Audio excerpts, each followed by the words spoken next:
तो जैसा कि आपको पता है, प्रत्येक दिन शाम को 7 बजे से हम लोग Uttar Pradesh TGT PGT, Bihar TGT PGT, Jharkhand TGT PGT, Madhya Pradesh SET, UGC NET, LT grade, GIC lecturer, Uttarakhand lecturer, LT grade, GIC lecturer, assistant professor और अन्य परीक्षाओं के प्रीवियस क्वेश्चन पेपर को देखते हैं। और साथ ही साथ इस सेशन में हम लोग ऐसे प्रश्नों का भी समावेश करते हैं जो प्रश्न इन परीक्षाओं के दृष्टिकोण से महत्वपूर्ण होता है। वही हमारी इकोनॉमिक्स की दूसरी क्लास आपको लाइव स्टडी इलाहाबाद के मोबाइल एप्लीकेशन पे देखने को मिलती है, जहां पे आपको इकोनॉमिक्स के अलग अलग बैच देखने को मिलेंगे और सभी बैचेस में आपको आपके सिलेबस के अनुसार इकोनॉमिक्स के सारे कंटेंट सिंपल सटीक साधारण भाषा में दिए जा रहे हैं, ताकि कम समय में बेहतर ढंग से आप इकोनॉमिक्स की तैयारी कर पाएं और अपनी सफलता को सुनिश्चित कर पाएं। जैसे कि आपको आपके सिलेबस के अनुसार इकोनॉमिक्स के कंप्लीट कॉन्सेप्ट पढ़ाए जा रहे हैं, अर्थात थियरी पढ़ाई जा रही है। थियरी पढ़ना बहुत जरूरी है। बहुत सारे बच्चे थियरी नहीं पढ़ते, लेकिन जब तक आप थियरी नहीं पढ़ेंगे और एक सिस्टमेटिक वे से इकोनॉमिक्स को नहीं पढ़ेंगे, तब तक कंफ्यूजन की स्थिति आपकी हमेशा बनी रहेगी।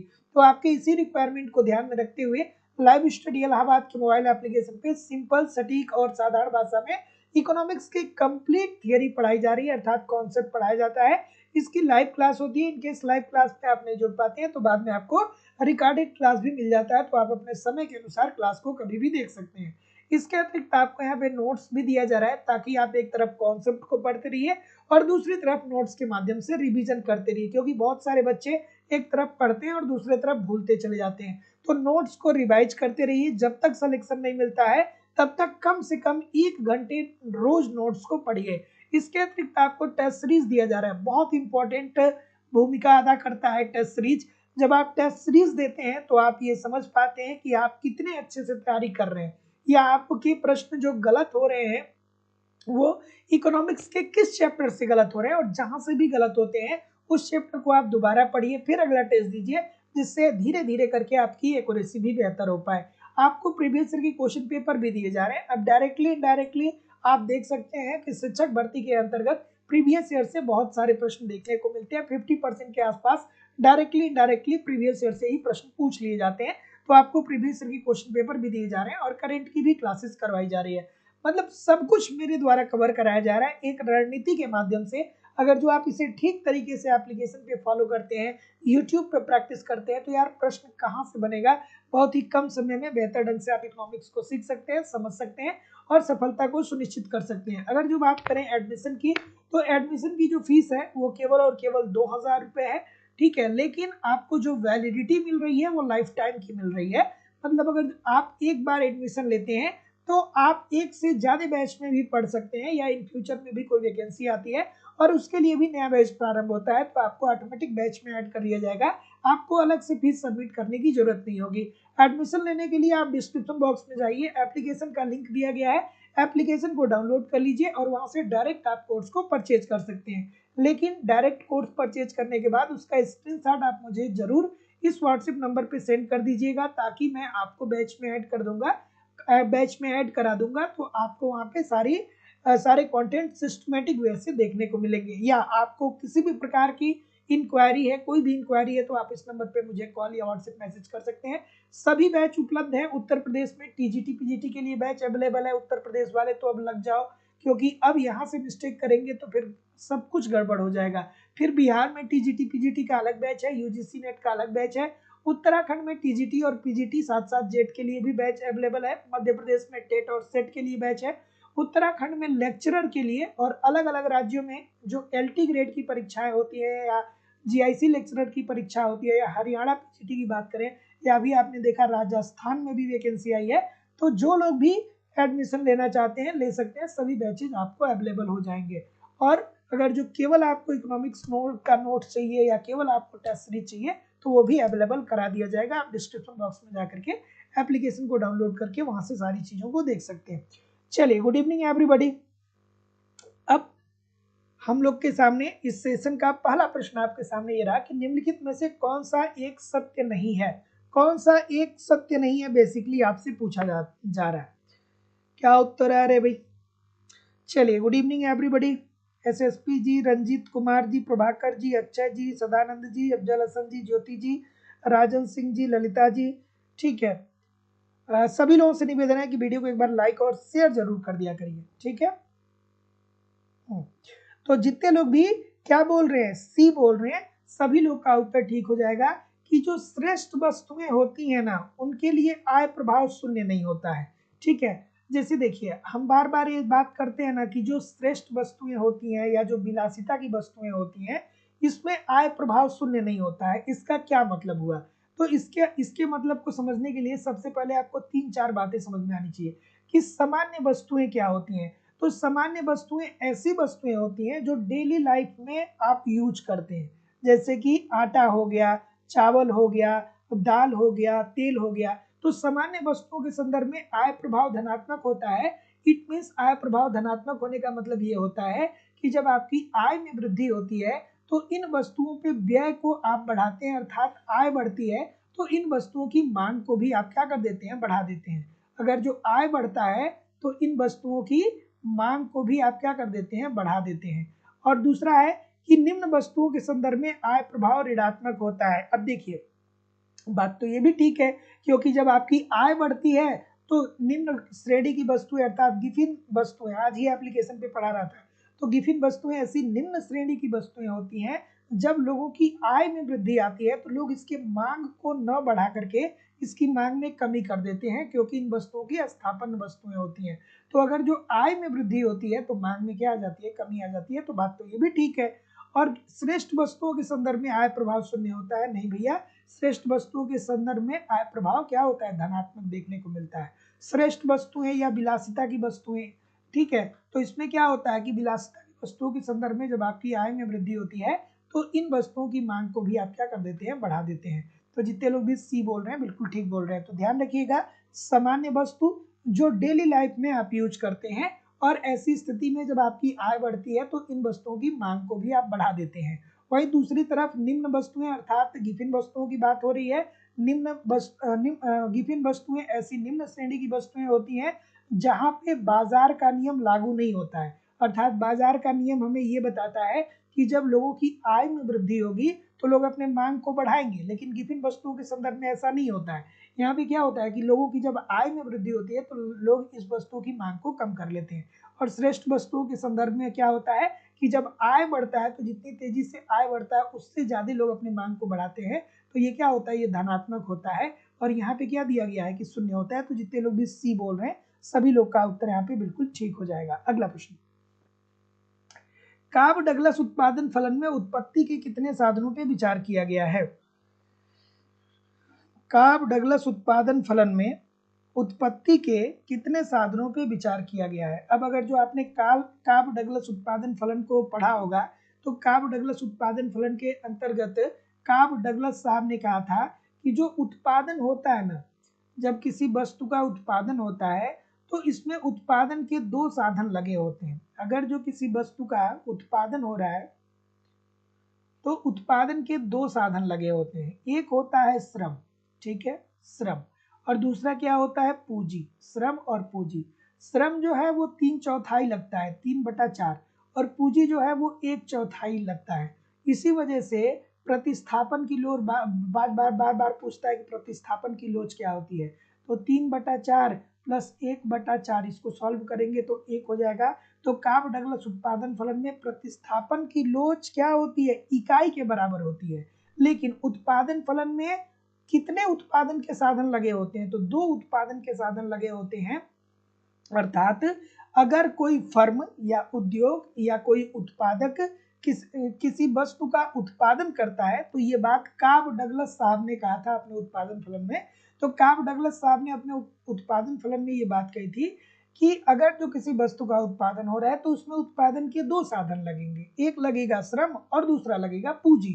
श्रम का 3/4 भाग लगेगा और पूंजी का 1/4 भाग लगेगा, ठीक है। अर्थात उत्पादन के कितने साधनों की बात हो रही है, एक श्रम हो गया और दूसरा पूंजी हो गया, अर्थात उत्पादन के दो साधन लगते हैं, ठीक है। इसीलिए श्रम का कितना भाग लगता है, 3/4 लगता है, और पूंजी का 1/4 लगता है। तो ये प्रतिस्थापन की लोच क्या हो जाएगी, इकाई के बराबर हो जाएगी। तो ये भी प्रश्न बार बार आपके पेपर में पूछता है।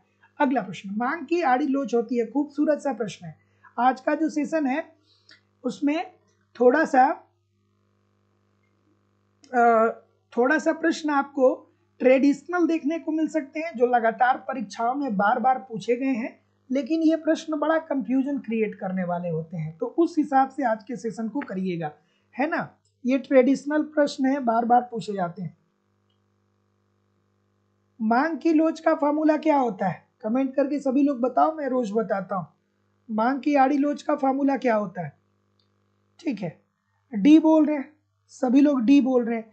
तो देखिए, अब इस कॉन्सेप्ट को समझने के लिए, मांग की आड़ी लोच को समझने के लिए आपको दो बातें पता होनी चाहिए कि पूरक वस्तुएं क्या होती हैं और स्थापन्न वस्तुएं क्या होती हैं। ठीक है, तो देखिए, पूरक वस्तु क्या होती है और स्थापन्न वस्तु क्या होती है। ठीक है, तो पूरक वस्तुएं ऐसी दो वस्तुएं होती हैं जो एक दूसरे के बिना अस्तित्वहीन होती हैं। पूरक वस्तुएं ऐसी दो वस्तुएं होती हैं जो एक दूसरे के बिना अस्तित्वहीन होती हैं, अर्थात वो दोनों वस्तु मिलकर के ही कार्य करती हैं। ठीक है, अगर जो एक की भी अनुपस्थिति हो तो वो वस्तु संयुक्त रूप से कार्य नहीं कर पाएंगी। तो पूरक वस्तु, जिसे हम लोग और क्या बोलते हैं, संयुक्त वस्तु भी बोलते हैं। पूरक वस्तुओं को और किस नाम से जाना जाता है? संयुक्त वस्तु के नाम से भी जाना जाता है। जैसे उदाहरण के तौर पे मैं बताऊं तो कार हो गया और पेट्रोल हो गया, कार और पेट्रोल। तो अब खुद समझिए, आप खुद आराम से समझिए, कोई जल्दीबाजी नहीं है। अब पूरक वस्तु क्या है? कार और पेट्रोल। अगर जो आपके पास कार है और उसमें पेट्रोल है ही नहीं तो क्या आप यात्रा कर पाएंगे? या आपके पास केवल पेट्रोल है, कार नहीं है, तो क्या आप यात्रा कर पाएंगे? नहीं कर पाएंगे ना। यात्रा करना होगा, गाड़ी चलानी होगी, तो उसमें पेट्रोल की जरूरत आपको पड़ेगी। तो ऐसी स्थिति में सपोज करिए कि कार की कीमतों में क्या हो जाती है? वृद्धि हो जाती है। कार की कीमत क्या हो जाती है? बढ़ जाती है। तो जब कार की कीमत बढ़ती है तो हमें नियम बताता है, मांग का नियम हमें क्या बताता है, बाजार का नियम हमें क्या बताता है कि जब वस्तुओं की कीमतों में वृद्धि होती है तो इन वस्तुओं की मांग को हम कम कर लेते हैं। इजी सी बात है। जब आप मार्केट में जाते हैं और देखते हैं जो सब्जी महंगा होता है उसे कम खरीदते हैं और जो सस्ता होता है उसे ज्यादा खरीदते हैं। तो अगर जो कार की कीमतों में वृद्धि होती है तो कार की मांग में क्या आ जाएगी? कमी आ जाएगी। और जब कार की मांग में कमी आ जाएगी तो लोगों के पास कार रहेगा ही नहीं, तो क्या करेंगे लोग? पेट्रोल की मांग क्यों करेंगे? पेट्रोल की भी मांग को लोग क्या कर देंगे? कम कर देंगे। ठीक है, तो ऐसी स्थिति में संयुक्त मांग वाली वस्तुओं में मांग की आड़ी लोच ऋणात्मक होती है। क्यों ऋणात्मक होती है? अब फिर समझ लीजिए बात को, मैं एक बार नहीं कई बार बताऊंगा, लेकिन फिर भूलिएगा नहीं। देखिए, संयुक्त वस्तुएं या पूरक वस्तुएं ऐसी दो वस्तुएं होती हैं जो एक दूसरे के बिना अस्तित्वहीन होती हैं, अर्थात दोनों मिलकर के ही साथ कार्य करती हैं। जैसे कि पूरक वस्तु या संयुक्त वस्तु का उदाहरण है कार और पेट्रोल। तो मान लीजिए अगर जो आपके पास केवल कार है या केवल पेट्रोल है तो आप यात्रा नहीं कर पाएंगे, आपको कार भी चाहिए और पेट्रोल भी चाहिए। अब मान लीजिए किसी कारणवश अर्थव्यवस्था में कार की कीमतों में वृद्धि हो जाती है, तो जब कार की कीमत बढ़ेगी तो जाहिर सी बात है, बाजार का नियम तो यही बताता है कि जब वस्तुओं की कीमतें ज्यादा होती है तो लोग मांग कम कर लेते हैं। ये तो आप भी करते हैं, जब कुछ खरीदने जाते हैं देखते हैं जिसकी कीमत ज्यादा होती है उसकी मांग को कम कर देते हैं, जिसका कीमत कम होता है उसकी मांग को बढ़ा देते हैं। तो अगर जो कार की कीमत वृद्धि होती है तो लोग कार की मांग को कम कर देंगे, और जब लोग कार खरीदेंगे ही नहीं तो पेट्रोल क्यों खरीदेंगे? तो पेट्रोल की भी मांग क्या हो जाएगी? कम हो जाएगी। अर्थात संयुक्त, इसका मतलब क्या है? ये निगेटिविटी को बता रहा है ना कि पेट्रोल की मांग कम हो रही है, अर्थात संयुक्त मांग वाली वस्तुओं में ये क्या होगा? ऋणात्मक होगा। और स्थापन वस्तु के संदर्भ में कैसा होता है ये? स्थापन वस्तु जैसे चाय हो गया और कॉफी हो गया, चाय और कॉफी स्थापन वस्तु के संदर्भ में बताइएगा। स्थापन वस्तु के संदर्भ में आप लोग बताइएगा कि स्थापन वस्तु के संदर्भ में क्या होता है। तो जैसे चाय हो गया और कॉफी, चाय और कॉफी स्थापन वस्तु, या तो एक समय पे आप चाय पियेंगे या तो कॉफी पियेंगे। तो अगर जो चाय की कीमत में वृद्धि आती है तो लोग क्या करेंगे? चाय की मांग को कम कर लेंगे। लेकिन जब लोग चाय पीना कम कर देंगे तो चाय की जगह पे लोग क्या करेंगे? कॉफी की मांग को बढ़ा देंगे। तो इसके संदर्भ में क्या होता है? ये धनात्मक होता है, ये पॉजिटिव होता है। तो जितने लोग भी सी बोल रहे हैं सभी लोग का उत्तर ठीक हो जाएगा। अगला, कि यदि मांग पूर्तियां बेलोचदार है तब कर का संपूर्ण भाग किसके ऊपर पड़ेगा? खूबसूरत सा प्रश्न है। अब यहाँ पे आपको ये जानना चाहिए कि लोचदार मांग का मतलब क्या होता है और बेलोचदार मांग का मतलब क्या होता है। ठीक है, तो एक तो यहाँ पे दे रहा है, पहले आप उत्तर करिए। और सभी लोग वीडियो को लाइक और शेयर तो कर दीजिए। और जो लोग भी अभी तक कॉन्सेप्ट की क्लास नहीं ज्वाइन किए हैं, आप यथाशीघ्र जरूर ज्वाइन कर लीजिए, क्योंकि फीस जो है वो बहुत कम रखा गया है। इसीलिए फीस बहुत कम रखा गया है कि भाई सभी लोग हमसे जुड़ पाए।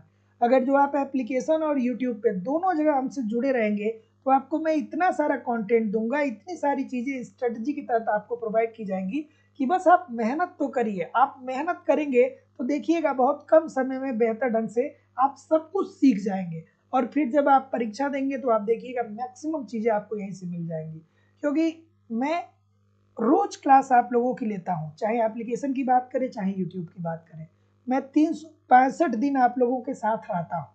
बीच बीच में छुट्टी हो जाती है वो अलग की बात है, 1-2 दिन की छुट्टी हो जाए वो अलग की बात है, अदरवाइज मैं हमेशा आपके साथ रहता हूँ।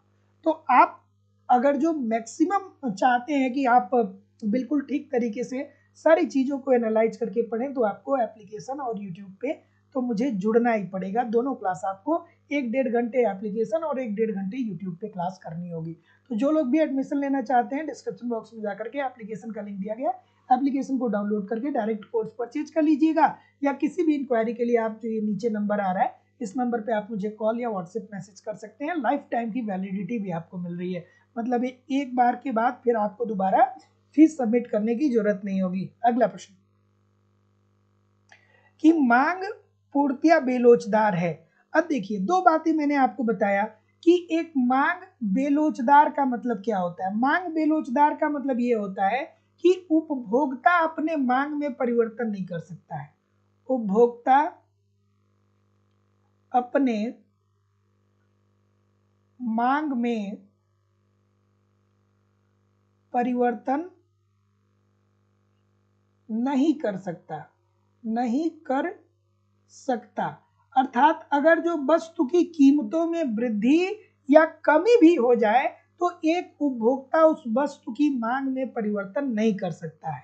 जैसे कि जैसे मैं आपको बताऊं, जैसे नमक हो गया, ठीक है, नमक हो गया तो नमक अगर जो मान लीजिए कि अभी 30 रुपया पर केजी के हिसाब से मिल रहा हो और अभी कुछ महीने बाद जा करके ये नमक 300 रुपया प्रति किलो मिलने लगे या इवन 3000 रुपया प्रति किलो मिलने लगे, तो भी आप नमक का उपभोग जितना आज कर रहे हैं उतना ही भविष्य में भी करेंगे। क्यों? क्योंकि नमक के बिना तो सब सब्जी फीकी होगी, नमक के बिना तो कोई खाएगा नहीं। तो नमक की मांग जो होती है वो पूर्तिया बेलोचदार होती है। अर्थात अगर जो नमक की कीमतों में वृद्धि भी हो जाती है तो नमक की कीमतों में अगर जो इसका प्राइस जो है वो बढ़ भी रहा है, ठीक है, अर्थात इसका प्राइस बढ़ भी रहा है, ठीक है, P1 से P2 हो रहा है, फिर P3 हो रहा है, लेकिन फिर भी आपकी जो क्वांटिटी होगी अर्थात जो मांगी गई मात्रा होगी वो Q1 ही होगी। तो जितने लोग भी ऑप्शन नंबर क्या बोल रहे हैं, क्या बोल रहे हैं सर? क्या बोल रहे हैं? ठीक है, आराम से। तो जितने लोग भी बी बोल रहे हैं क्रेता पे, वही तो मैंने बताया कि देखिए भैया उपभोक्ता अपने मांग को परिवर्तित नहीं कर पाएगा, इसका मतलब कि मांग बेलोचदार है। जैसे कि नमक हो गया तो नमक की कीमतों में भी वृद्धि हो जाएगी, तो नमक तो आपको उतना ही खरीदना पड़ेगा जितना आज यूज करते हैं। वहीं दूसरी तरफ मांग लोचदार कब होता है? मांग लोचदार का मतलब क्या होता है कि एक उपभोक्ता अपने वस्तु की मांग में परिवर्तन कर सकता है। जैसे कि अभी मैंने बताया कि चाय हो गया और कॉफी हो गया, तो अगर जो चाय की कीमत में वृद्धि आ जाती है, चाय की कीमत में अगर जो वृद्धि आ जाती है तो जाहिर सी बात है कि एक उपभोक्ता चाय की मांग को कम कर देगा, और चाय की मांग को कम कर देगा तो कॉफी की मांग को ये क्या कर देगा, बढ़ा देगा। ठीक है, तो जितने लोग भी ऑप्शन नंबर क्या बोल रहे हैं, बी बोल रहे हैं, बिल्कुल ठीक बोल रहे हैं। और अगर जो मांग लोचदार है तब कर का पूरा भार कौन वहन करेगा? विक्रेता करेगा। तो याद रखिएगा, अगर जो मांग लोचदार है, पूर्णतः लोचदार है, तो कर का पूरा भार विक्रेता वहन करेगा, और अगर जो बेलोचदार है तो क्रेता वहन करेगा, क्योंकि मजबूरी होती है कि भैया नमक नहीं खाएंगे तो करेंगे क्या। चलिए सभी लोग वीडियो को एक बार लाइक और शेयर कर दीजिए। रोज आप लोगों की क्लास होती है शाम को 7 बजे से, एकदम उत्साह और मेहनत के साथ लग जाइए, है ना, पूरा ऊर्जा लगा दीजिए। हर जगह परीक्षा आने वाला है, हर राज्य में परीक्षा आने वाला है। क्या उत्तर आ रहा है कि वस्तु की मांग मात्रा व कीमत के बीच परिणात्मक संबंध की व्याख्या होती है। अब देखिए ये सब ट्रिकी प्रश्न है, बहुत सारे बच्चे ऐसे ही दिमाग से सोचते नहीं, इस प्रश्न का उत्तर तुरंत दे देते हैं कि वस्तु की मांग मात्रा तथा कीमत के बीच। तो अब कुछ लोगों के दिमाग में ये आएगा कि सर जी यहाँ तो बात ये हो रही है कि कीमत और मांग में, तो सर जी कीमत अगर जो बढ़ती है, कीमत अगर जो बढ़ेगी तो मांग में कमी आ जाएगी, बात ये भी ठीक है, और अगर जो कीमत कम होगा तो मांग में वृद्धि आ जाएगी, बात ये भी ठीक है सर। ये दोनों बात ठीक है। फिर बच्चा क्या करेगा, ऑप्शन नंबर ए पे टिक कर देगा और कहेगा कि हम तो बहुत बढ़िया पेपर में करके आए। लेकिन जैसे ही वो ए पे टिक करेगा वैसे सारी चीजें क्या हो जाएंगी, गलत हो जाएंगी। ये पूछ क्या रहा है, ये परिणात्मक संबंध को पूछ रहा है, ये परिणात्मक संबंध को पूछ रहा है। तो वस्तु की मांग मात्रा व उसकी कीमत के बीच परिणात्मक संबंध को हम किससे मापते हैं, मांग की लोच के द्वारा मापा जाता है। और मांग की लोच का फॉर्मूला क्या होता है, मांगी गई मात्रा में अनुपातिक परिवर्तन अपान कीमत में अनुपातिक परिवर्तन। लिख लीजिएगा, मांग की लोच का फॉर्मूला क्या होता है, मांग मात्रा में अनुपातिक परिवर्तन अपान कीमत में अनुपातिक परिवर्तन, कीमत में अनुपातिक परिवर्तन। ठीक है, तो जितने लोग भी ऑप्शन नंबर बी बोल रहे हैं सभी लोग का उत्तर बिल्कुल ठीक है। अगला, जनसंख्या विस्फोट जनांकिकी संक्रमण सिद्धांत की किस अवस्था से संबंधित है। अब ये बच्चों वाला प्रश्न है, जो पुराने बच्चे होंगे वो कहेंगे सर जी बच्चों वाला प्रश्न है, कोई बात नहीं, कुछ नए भी होंगे वो भी सीख जाएंगे। थोड़ा आप मुझे ये भी कमेंट करके बता दीजिएगा कि जनांकिकी संक्रमण सिद्धांत किस अर्थशास्त्री के द्वारा दिया गया था। ठीक है ना, जनांकिकी संक्रमण सिद्धांत किस अर्थशास्त्री के द्वारा दिया गया था, आप लोग कमेंट करके हमें जरूर बताइएगा।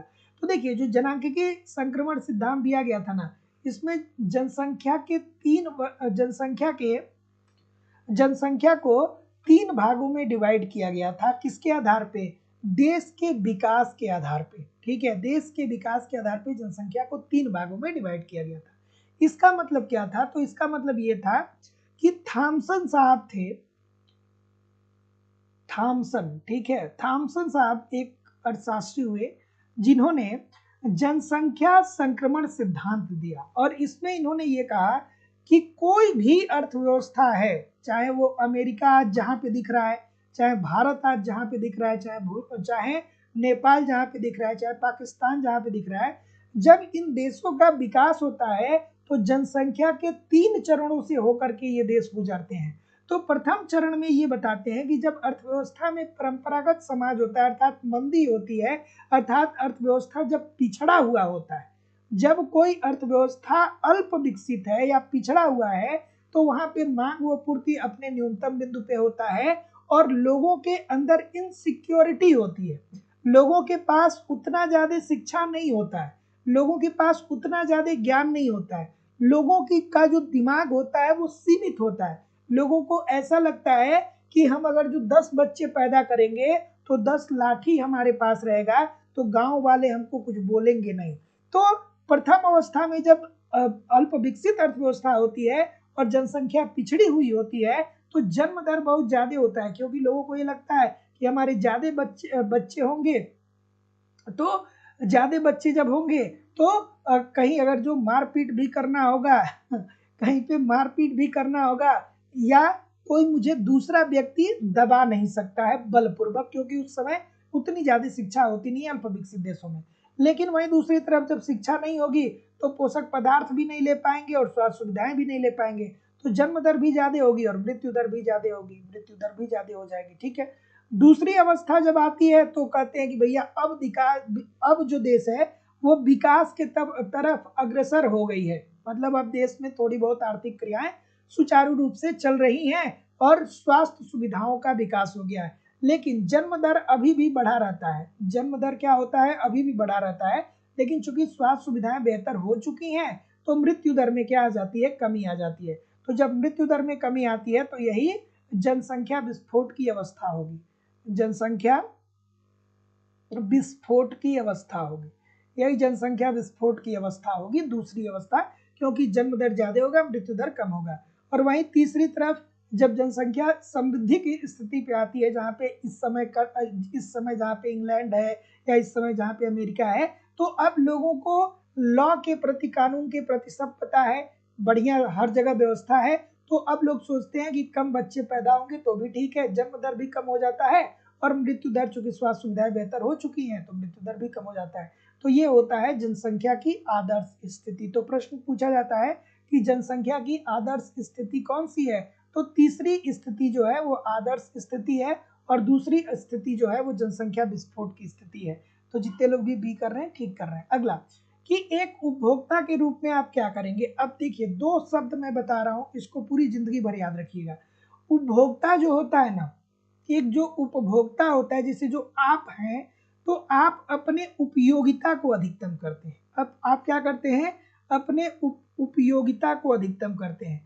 लेकिन जो एक उत्पादक होता है ना, अर्थात एक जो विक्रेता होता है, किसी वस्तु का उत्पादन करता है या किसी वस्तु को बेचता है, वो अपने लाभ को अधिकतम करता है। ठीक है, वो अपने लाभ को अधिकतम करता है। उपभोक्ता अपने उपयोगिता को अधिकतम करता है और उत्पादक अपने लाभ को अधिकतम करता है। ये दोनों बातें ध्यान में रखिएगा, जरूरी बातें। तो जितने लोग भी डी बोल रहे हैं कि अपनी उपयोगिता को अधिकतम करेंगे, सभी लोग का उत्तर ठीक है। तो अब इकोनॉमिक्स आप पढ़े होंगे कॉन्सेप्ट, तो इतनी बात तो आप जानते ही होंगे कि जितने भी अर्थशास्त्री थे, सारे अर्थशास्त्री यही कहे कि एक उपभोक्ता हमेशा विवेकपूर्ण निर्णय लेता है। बाजार में एक उपभोक्ता हमेशा विवेकपूर्ण निर्णय लेता है। जैसे आप बाजार जब जाते हैं तो बाजार में तो इतनी वस्तुएं पड़ी है कि आप पूरी जिंदगी भी बिता देंगे तो पूरी वस्तुओं को खरीद नहीं पाएंगे। लेकिन आपकी जो आय होती है, जो आपके पास पैसा होता है, उसमें से कुछ सीमित वस्तुओं को आप चुनते हैं, कुछ वस्तुओं को आप खरीदते हैं।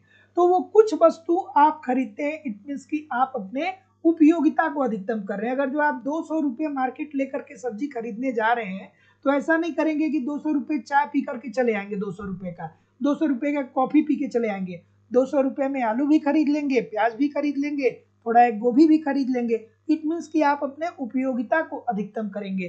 तो जितने लोग भी डी बोल रहे हैं ठीक बोल रहे हैं। अगला, समुत्पाद वक्र का ढाल क्या मापता है।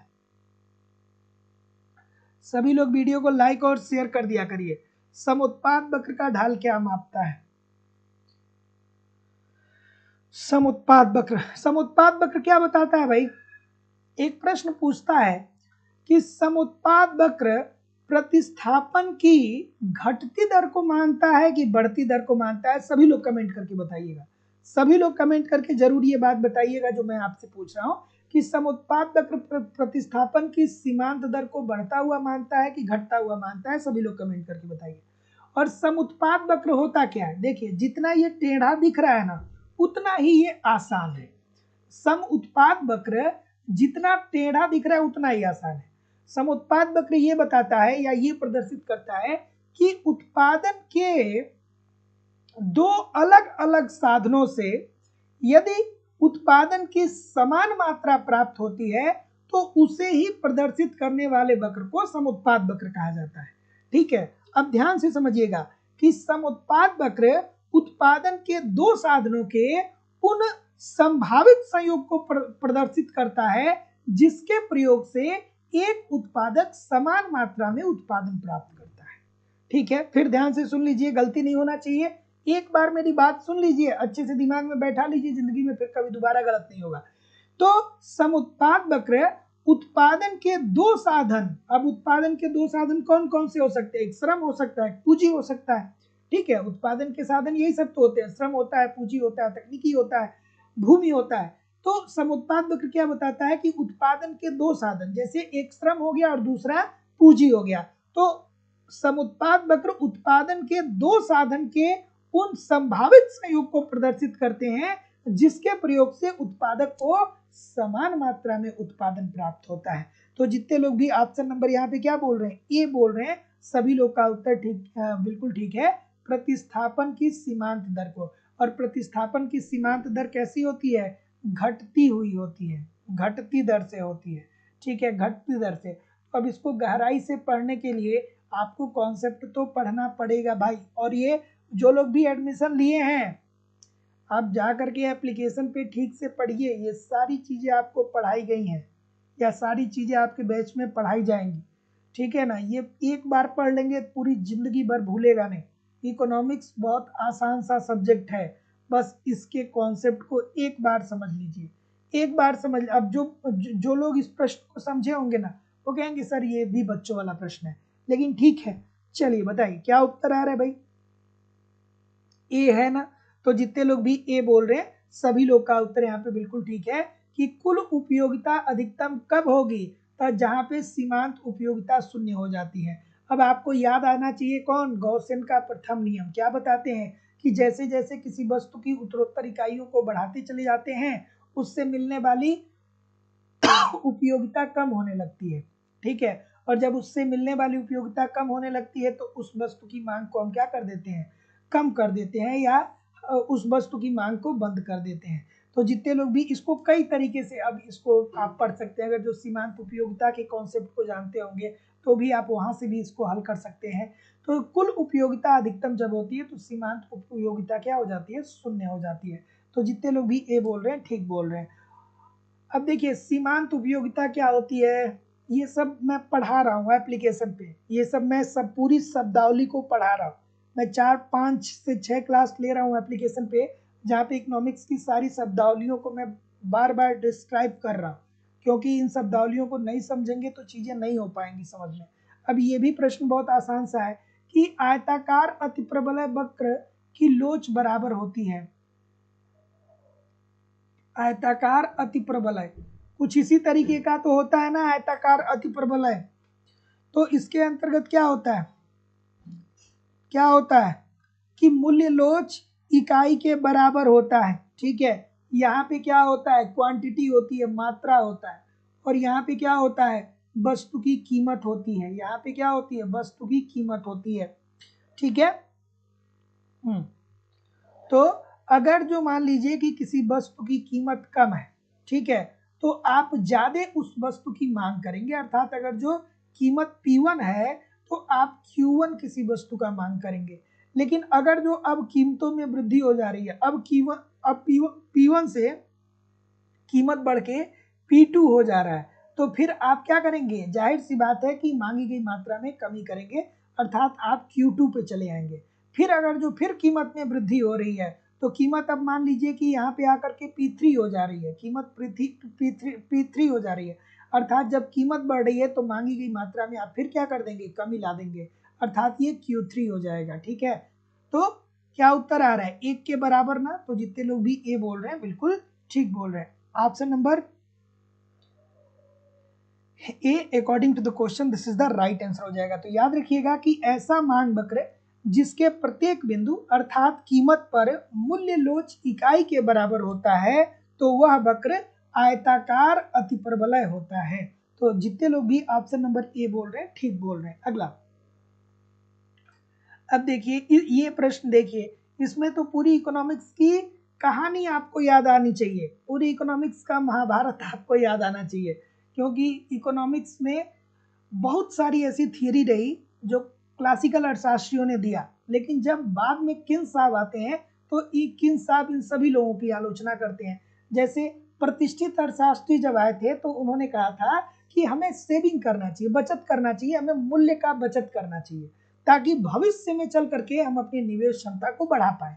लेकिन जब किन्स साहब आते हैं तो किन्स साहब कहते हैं कि नहीं, अगर जो आप अपने बचत को बढ़ाएंगे, देखिए ध्यान से समझिएगा कि प्रतिष्ठित अर्थशास्त्री जो थे, प्रतिष्ठित अर्थशास्त्री जो थे उनका ये कहना था कि हमें क्या करना चाहिए?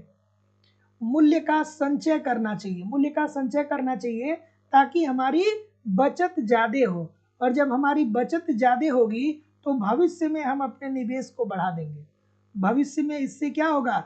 निवेश में वृद्धि हो जाएगी। लेकिन जब किन्स साहब आते हैं तो कहते हैं कि अरे भैया नहीं, किन्स साहब आते हैं तो इन लोगों की आलोचना कर देते हैं, किन्स साहब आते हैं तो क्या करते हैं? इन लोग की आलोचना करते हैं। और किन्स साहब क्या कहते हैं कि कहते हैं नहीं भैया, अगर जो आप बचत को बढ़ाएंगे, अब किन्स साहब ये बात कर रहे हैं किन्स साहब क्या कर रहे हैं?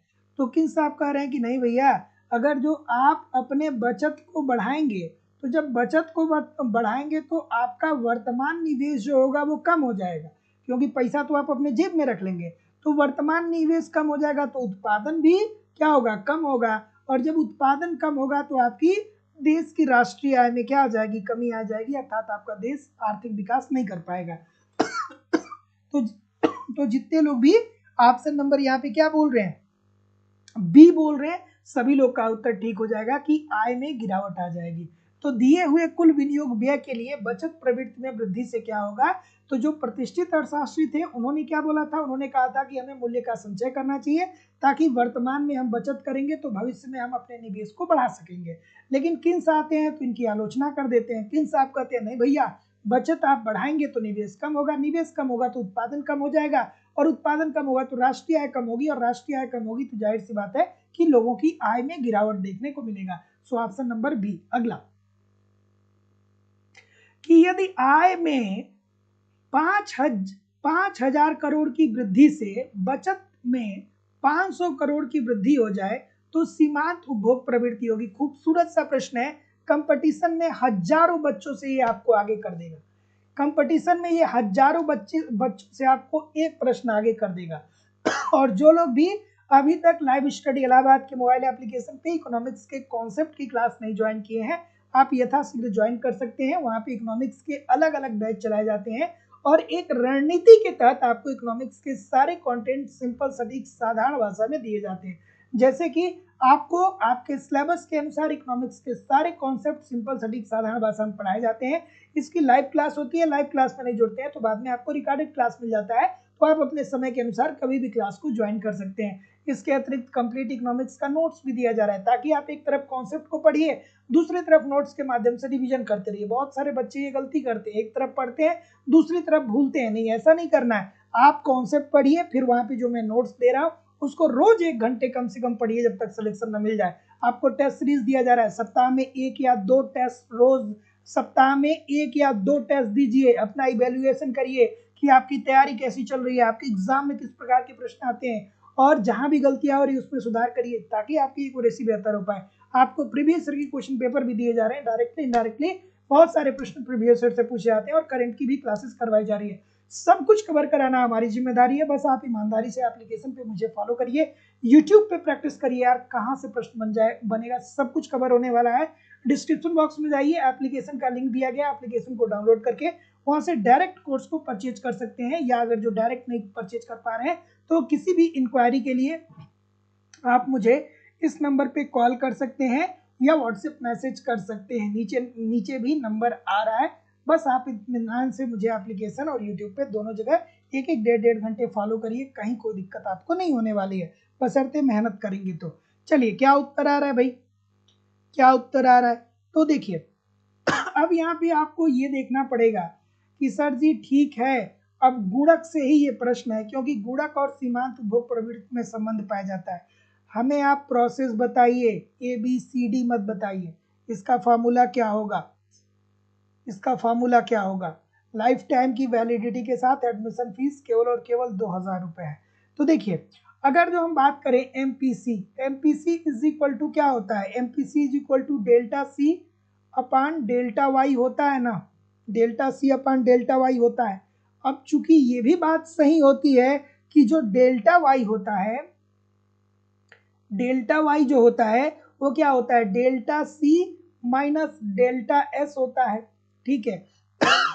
ठीक है, तो अब देखिए, sorry, delta Y is equal to क्या होता है, delta S plus delta C होता है। तो अब यहां से एक बात आपको और समझ में आ जानी चाहिए कि चूंकि हमें डेल्टा C निकालना पड़ेगा ना, क्योंकि सीमांत उपभोग प्रवृत्ति पूछ रहा है, तो डेल्टा C जब हम निकालेंगे तो C निकालेंगे तो क्या आ जाएगा इसमें, delta Y minus delta S, delta Y minus delta X जब पक्षांतर करेंगे तो ये इधर चला जाएगा, ये इधर आ जाएगा, पक्षांतर हो जाएगा। अब चूंकि देखिए, अब यहाँ पे क्या दिया गया है, डेल्टा C, तो यहाँ पे डेल्टा वाई का मान कितना दिया गया है कि आय में वृद्धि कितनी हो रही है, 5,000 करोड़ की हो रही है, 5,000 करोड़ की आय में वृद्धि हो रही है। और डेल्टा S अर्थात बचत में वृद्धि कितनी हो रही है, बचत में वृद्धि 500 करोड़ की हो रही है। बचत में वृद्धि कितने की हो रही है? 500 करोड़ की हो रही है। तो ऐसी स्थिति में क्या हो जाएगा? Delta C is equal to 4500 crore. Delta C का मान 4500 करोड़ आ गया। अब देखिए एमपीसी इज इक्वल टू क्या होता है? तो अभी तो मैंने बताया कि MPC is equal to delta C upon delta Y होता है, ऊपर आपको बताया तो था मैंने। तो अब देखिए डेल्टा सी का मान क्या आ गया? यही तो एमपीसी आपको निकालना है, सीमांत उपभोग प्रवृत्ति। तो एमपीसी का मान कितना, डेल्टा सी का मान कितना आ गया? 4500 करोड़। और हाँ, डेल्टा वाई का मान कितना आ गया है? 500 करोड़, सॉरी 5000 करोड़। ये डेल्टा वाई ये 5000 करोड़, 5000 करोड़। ठीक है, तो फिर क्या होगा? इसको जब आप सॉल्व करेंगे तो 0.9 आएगा, लेकिन इसको परसेंटेज में ऑप्शन में दिया है तो ये 90% हो जाएगा। तो जितने लोग भी सी बोल रहे हैं सभी लोग का उत्तर यहाँ पे बिल्कुल ठीक हो जाएगा। अगला प्रश्न, शुम्पीटर के अनुसार उद्यमकर्ता आर्थिक लाभ कमाता है क्योंकि। शुम्पीटर के अनुसार कोई उद्यमी अर्थात किसी वस्तु का उत्पादन करने वाला लाभ क्यों कमाता है भाई? सभी लोग लाइक और शेयर कर दिया करिए। अतुल यादव जी, आशुतोष जी, प्रियांशु जी, कुश जी, रतन यादव जी, राधे कृष्ण जी, ठीक है, सदानंद मिश्रा जी, शिवानी श्रीवास्तव जी, ठीक है, सरिता जी, सर्वेश कुमार जी, तस्नीम खान जी, नीलम सिंह जी, अतुल यादव जी, सोनी शर्मा जी, जावेद अख्तर जी, रंजीत कुमार जी, ठीक है, गुड़िया मौर्य जी, सॉरी गुंजा मौर्य जी, ज्योति चौरसिया जी, अफजल हसन जी, लाल बहादुर जी, सदानंद जी, शिव कुमार जी, किशोरी जी, सभी लोगों से निवेदन है, बहुत तेजी से आप लोग का उत्तर आने लगा। सभी लोगों से निवेदन है कि वीडियो को लाइक और शेयर जरूर कर दिया करिए। तो देखिए अब इस प्रश्न में भी बहुत सारे लोग गलत कर रहे हैं, इस प्रश्न में भी बहुत सारे लोग गलत कर रहे हैं। शुम्पीटर और नाइट में अंतर नहीं पता है क्या? शुम्पीटर और नाइट में अंतर नहीं पता है क्या? जो लोग भी गलत कर रहे हैं, देखिए शुम्पीटर साहब क्या कहते हैं कि एक जो उद्यमी होता है ना, वो आर्थिक लाभ इसलिए कमाता है क्योंकि वो नवप्रवर्तक होता है। ठीक है, अर्थात शुम्पीटर साहब ने जो अपनी थियरी दिया था उसमें ये कहा था कि एक उद्यमी जो है वो लाभ कमाता है नवप्रवर्तन के कारण। एक उद्यमी जो होता है वो लाभ किसके कारण कराता है, कमाता है? नवप्रवर्तन के कारण। नवप्रवर्तन मतलब इनोवेशन के कारण, इनोवेशन के कारण। इनोवेशन का मतलब क्या होता है, या नवप्रवर्तन का मतलब क्या होता है? तो नवप्रवर्तन का मतलब ये होता है कि आप किसी ऐसी वस्तु का उत्पादन करिए जो आज के पहले किसी ने उत्पादित नहीं किया। ठीक है, नवप्रवर्तन का मतलब कि कुछ आप ऐसा करिए जो आज के पहले किसी ने ना किया हो। जैसे कि अभी उदाहरण के तौर पे मैं बताऊं, बार बार आप लोग को बताता रहता हूं। तो जैसे अभी आपने देखा 3G फोन था, 3G फोन था ना, लेकिन जब 4G नेटवर्क आया तो करोड़ों अरबों रुपए के फोन क्या हो गए, यूजलेस हो गए, और करोड़ों अरबों रुपए का नया व्यापार बन गया। क्योंकि अब लोग 3G मतलब लोग अब क्या करने लगे, अब स्लो नेटवर्क से तंग आकर के लोग 3G छोड़ के 4G यूज करने लगे। या अगर जो ऐसे नहीं समझ में आ रहा है तो फिर ऐसे समझ लीजिए कि जैसे पहले क्या होता था कि कार ऊपर से बंद आता था, कार जो था पहले सनरूफ नहीं होता था। अब आप मार्केट में देखते होंगे, चाहे आप लोगों के यहाँ भी होगा, कि कार में ऊपर सनरूफ रह रहा है और लोग कार के अंदर से ही खड़े होकर के पूरा शहर देख रहे हैं। लेकिन पहले ऐसा नहीं होता था। तो किसी एक मैकेनिक ने या किसी एक उत्पादक ने ऐसा सोचा होगा कि अरे भैया, अगर जो ऊपर थोड़ा सा जगह दे दिया जाए लोगों को सर निकालने के लिए, तो मनुष्य जो है वो क्या है, उसको इसी प्रकार की उटपटांग चीजें करनी भी होती है।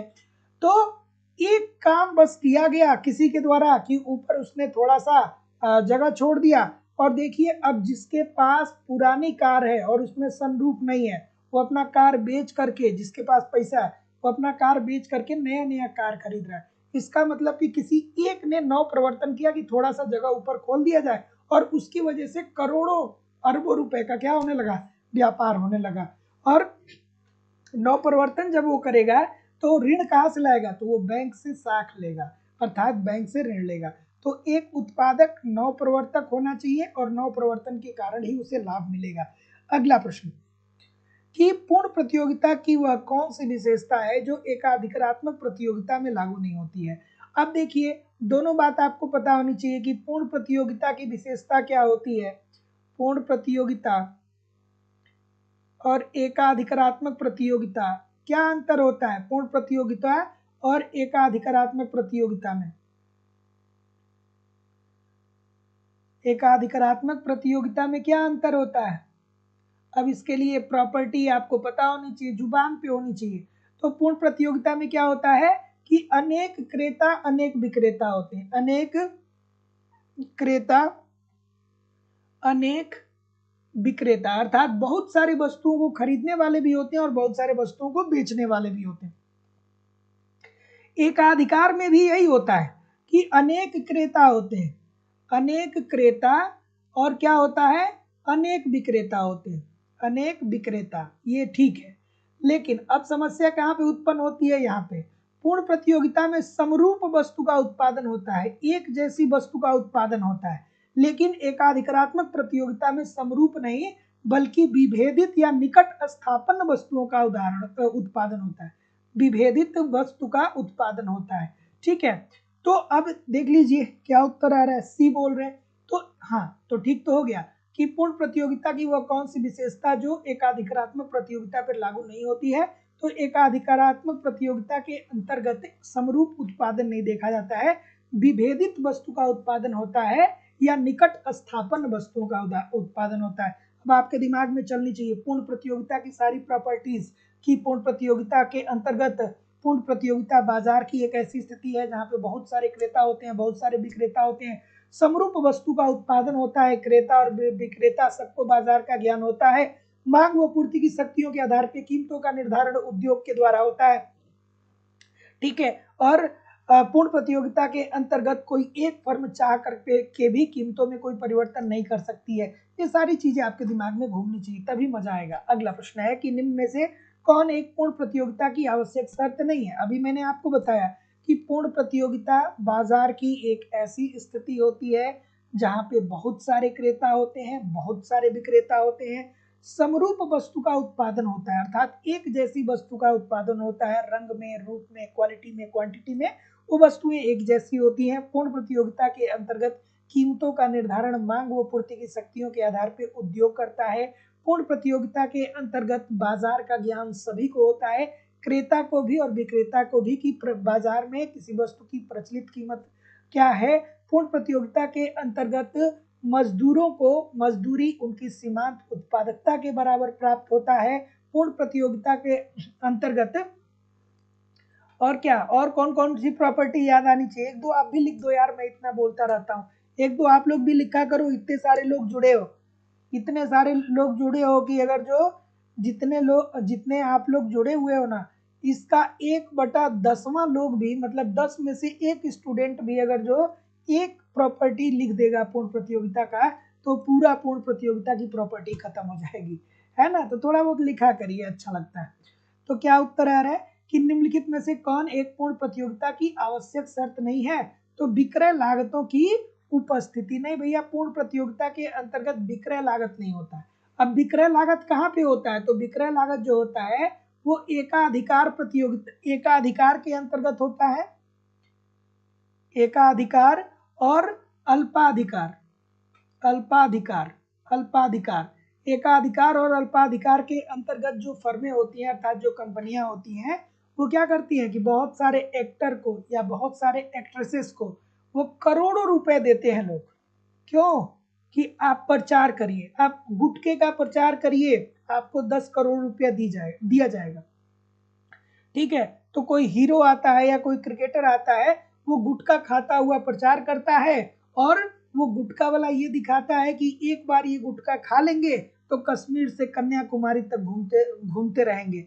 तो ऐसी स्थिति में ये क्या हो गया, ये विक्रय लागत, इसी को विक्रय लागत कहा जाता है। या कोई एक एक्ट्रेसेस आती है, वो बढ़िया किसी साबुन साबुन का प्रचार करती है, और वो साबुन कुछ ऐसा होता है कि उस साबुन को अगर जो आप एक बार यूज करेंगे तो फिर आपकी जिंदगी ही बदल जाएगी, कुछ इस तरीके का को उसको रिप्रेजेंट किया जाता है। तो पूर्ण प्रतियोगिता के अंतर्गत विक्रय लागत नहीं होता है, क्योंकि यहाँ पे सबको पता होता है कि बाजार की प्रचलित कीमत क्या है, लेकिन विक्रय लागत जो पाया जाता है वो एकाधिकार और अल्पाधिकार के अंतर्गत पाया जाता है। अगला कि ब्याज निर्धारण के आधुनिक सिद्धांत की व्याख्या की जाती है। सभी लोग वीडियो को लाइक और शेयर कर दिया करिए, इतने सारे लोग क्लास देख रहे हैं। ठीक है, सभी लोग वीडियो को लाइक और शेयर कर दीजिए। इतने सारे लोग क्लास देख रहे हैं, फिर भी लाइक और शेयर की संख्या बहुत कम है। और जो लोग भी केवल इकोनॉमिक्स की नोट्स प्राप्त करना चाहते हैं, इकोनॉमिक्स की नोट्स आप प्राप्त कर सकते हैं। एक बार इस नोट्स को अगर जो आप परचेज कर लेंगे, नोट्स की फीस केवल 499 रुपये है, केवल आप नोट्स अगर जो परचेज करते हैं तो एक बार आप नोट्स परचेज कर लेंगे तो फिर उसके बाद मेरी जिम्मेदारी है कि इकोनॉमिक्स के जितने भी यूनिट हैं, हर यूनिट हर टॉपिक में आपको प्रोवाइड कराऊं। सारे टॉपिक उपलब्ध हैं, बीच बीच में अपग्रेड भी चीज़ें होती रहती हैं, ऐड ऑन भी होती रहती हैं। तो जो लोग भी कंप्लीट केवल नोट्स परचेज करना चाहते हैं वो लोग भी जा करके डिस्क्रिप्शन बॉक्स में एप्लीकेशन को डाउनलोड करके वहाँ पे संपूर्ण इकोनॉमिक्स नोट्स का जो एक कोर्स आ रहा है उसको परचेज कर लीजिएगा। PDF फॉर्म में वो सारे नोट्स आपको वहाँ पे मिल जाएंगे। लेकिन जो लोग अगर आप कॉन्सेप्ट की कंप्लीट बैच ज्वाइन करेंगे तो इसे अलग से आपको परचेज नहीं करना पड़ेगा। कंप्लीट बैच में सारी चीज़ें आपको मिलेगी, कंप्लीट कॉन्सेप्ट क्लासेस अर्थात theory class, notes, test series, previous year के क्वेश्चन पेपर और करंट सारी चीज़ें उसमें मिलेंगी। चलिए अगला प्रश्न, ISLM वक्रों के द्वारा, तो ये तो बच्चों वाली बात है ना कि ब्याज निर्धारण का आधुनिक सिद्धांत की व्याख्या की जाती है किसके माध्यम से, ISLM वक्रों के द्वारा। और ब्याज निर्धारण का आधुनिक सिद्धांत किसने दिया था, कमेंट करके बताइए। हिग्स और हैंसन ने दिया था ना, हिग्स और हैंसन के द्वारा दिया गया था। पूछा जाता है ये प्रश्न, बार बार ये प्रश्न पूछा जाता है कि ब्याज दर निर्धारण का आधुनिक सिद्धांत किसने दिया था, तो ब्याज दर निर्धारण का आधुनिक सिद्धांत हिग्स और हैंसन के द्वारा दिया गया था। ठीक है, और इस सिद्धांत के अनुसार ब्याज की दर तथा आय का स्तर दोनों एक साथ निर्धारित होता है। ठीक है, ब्याज की दर और ब्याज की दर क्या बोल रहे हैं, हाँ ठीक है, ब्याज की दर तथा आय स्तर दोनों एक साथ निर्धारित होते हैं, जिसका ब्याज दर तथा आय स्तर पर निवेश तथा बचत पर की स्थिति में परस्पर संतुलन की स्थिति में वो विद्यमान होते हैं। तो जितने लोग भी ऑप्शन नंबर सी बोल रहे हैं बिल्कुल ठीक बोल रहे हैं। और जो लोग भी एडमिशन लिए हैं, एक बात मैं बस कहूंगा आपसे, एप्लीकेशन पे जितना भी मैं करा रहा हूँ एक एक लाइन, और यूट्यूब पे भी जितने क्वेश्चन करा रहा हूँ एक एक क्वेश्चन, इतना कर लीजिए, फिर पेपर दे करके आइएगा। ठीक है, सब कुछ आपका कवर हो जाएगा। चलिए क्या उत्तर आ रहा है भाई, कि रिकार्डो के लगान सिद्धांत के अनुसार लगान की उत्पत्ति का कारण है। अब ये बच्चों वाला प्रश्न है। अब रिकार्डो का लगान सिद्धांत आपको याद होना चाहिए कि सर रिकार्डो ने क्या कहा था, रिकार्डो ने कहा था कि भूमि की उर्वरा शक्ति अलग अलग होती है, जो भूमि जितना ज्यादा उर्वरक होती है वो उतना ज्यादा लगान देती है, और जो भूमि कम उर्वरक होती है वो कम लगान देती है। ठीक है, तो रिकार्डो ने क्या क्या बोला था, कई बातें बोली थी, सबको रिवाइज कर लीजिए। रिकार्डो ने कहा था कि भूमि की उर्वरा शक्ति अलग अलग होती है, जो भूमि ज्यादा उपजाऊ होती है वो ज्यादा लगान देती है, और जो भूमि कम उपजाऊ होती है वो कम लगान देती है। और जो भूमि उपजाऊ होती है अर्थात जो भूमि लगान देती है उसे अधिसीमांत भूमि बोलते हैं। अधिसीमांत भूमि ये क्या होती है, ये उर्वरक होती है, ये अर्थात यहाँ पे उत्पादन होता है और ये लगान देती है। ये भूमि क्या करती है, लगान देती है भूस्वामी को। और लगान किसको प्राप्त होता है, तो भूमि की मौलिक और अविनाशी शक्तियों के बदले लगान भूस्वामी को प्राप्त होता है। और दूसरा उन्होंने कहा सीमांत भूमि, तो सीमांत भूमि ऐसी भूमि होती है जो उर्वरक नहीं होती है, जो उर्वरक नहीं होती है अर्थात जो लगान नहीं देती है, ऐसी भूमि जो लगान नहीं देती है। जैसे तालाब हो गया, या जो कंक्रीट वाले जगह है जहाँ पे कोई किसी चीज का उत्पादन ही नहीं किया जा सकता है, तो उन्हें उन्होंने सीमांत भूमि बोला। अब बहुत सारे बच्चे सीमांत भूमि अधिसीमांत भूमि में कंफ्यूज होते हैं। तो अधि का मतलब जो अतिरेक उत्पन्न करे उसे अधिसीमांत भूमि, और सीमांत मतलब जो उर्वरक नहीं है अर्थात जो अतिरेक उत्पन्न करे। तो जितने लोग भी सी बोल रहे हैं सभी लोग का उत्तर ठीक है कि भूमि की उर्वरता के बीच अंतर। और बहुत धुरंधर लोग इस प्रश्न को गलत करके पेपर में आते हैं, बात को ध्यान से समझते रहिएगा, ठीक है। उसके बाद रिकार्डो ने क्या कहा, कहा कि भूमि की पूर्ति सीमित है। भूमि की पूर्ति क्या है, भूमि की पूर्ति सीमित है, ये भी तो उन्होंने बोला था। उसके बाद क्या कहा था कि भूमि पूर्तिया बेलोचदार है। भूमि क्या है, पूर्तिया बेलोचदार है, अर्थात भूमि की मात्रा को बढ़ाया नहीं जा सकता है। चलिए आगे, AR MR तथा मांग की लोच के संबंध को दर्शाया जा सकता है कैसे। ये कैसा नेपाली बाबा कौन बोल रहे हैं भाई, आप लोग कैसे कैसे शब्दों का इस्तेमाल कर रहे हो, हाँ? क्या हो गया, कोई दिक्कत, क्या हो गया, ठीक है। चलिए, AR MR तथा मांग की लोच के संबंध को दर्शाया जाता है। क्या उत्तर आ रहा है सर, अपने ऊपर मेहनत करिए, अपने ऊपर मेहनत करिए। चलिए, क्या उत्तर आ रहा है सर, सी बोल रहे हैं। तो जितने लोग भी सी बोल रहे हैं क्या ठीक बोल रहे हैं, सब सी बोल रहे हैं, सी के अलावा कोई नहीं है। तो जितने लोग भी सी बोल रहे हैं, AR को क्या बोलते हैं, औसत आय, औसत आय अपान औसत आय, औसत आय माइनस MR क्या है, सीमांत आय, सीमांत आय। औसत आय को AR से इंडिकेट करते हैं और सीमांत आय को MR से इंडिकेट करते हैं। तो जितने लोग भी सी बोल रहे हैं कि sir ji ED is equal to AR upon AR minus MR। अगला, चलिए अगला,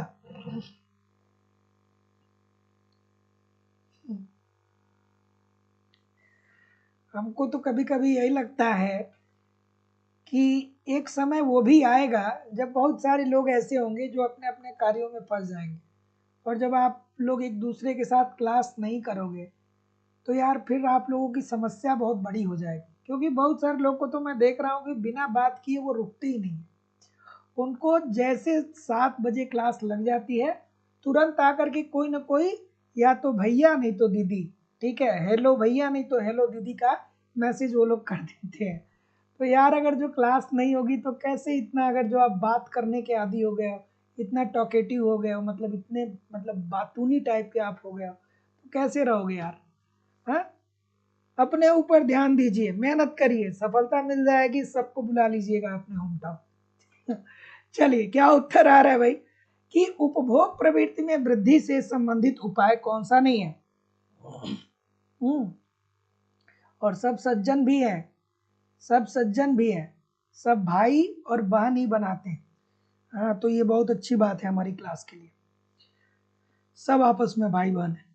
हाँ, क्या उत्तर आ रहा है, क्या उत्तर आ रहा है, तो जितने लोग भी ये बोल रहे हैं कि भूमि का सामाजिकीकरण, सभी लोग का उत्तर यहाँ पे बिल्कुल ठीक है।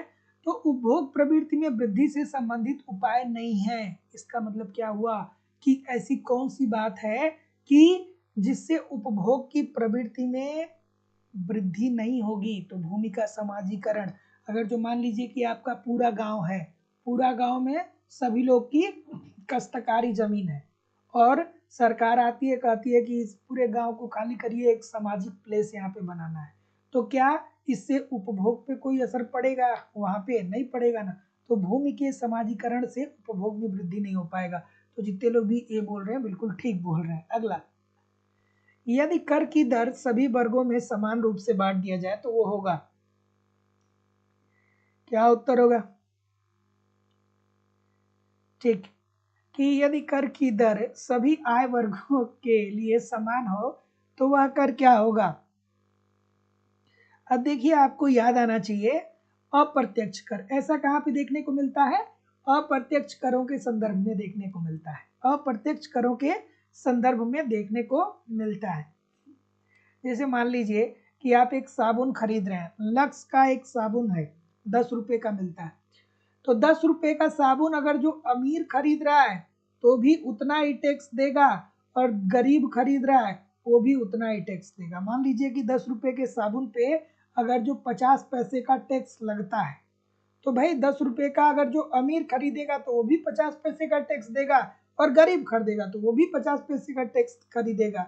एक अधिकारी खरीदेगा तो भी 50 पैसे का टैक्स देगा, और एक गांव का व्यक्ति किसान खरीदेगा वो भी 50 पैसे का टैक्स देगा।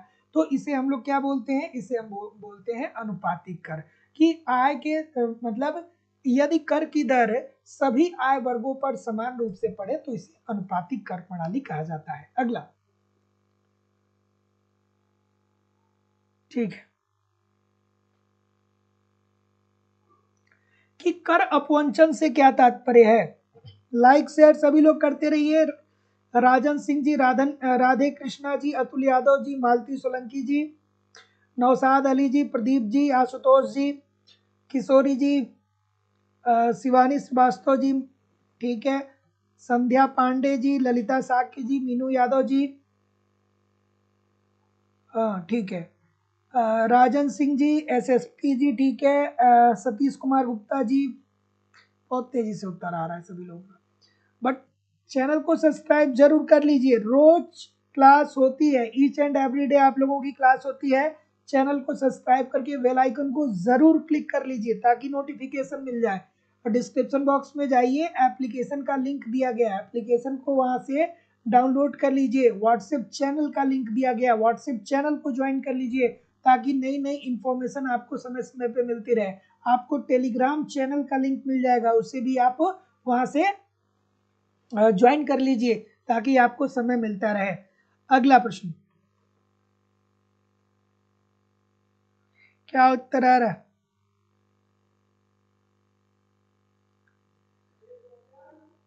चलिए,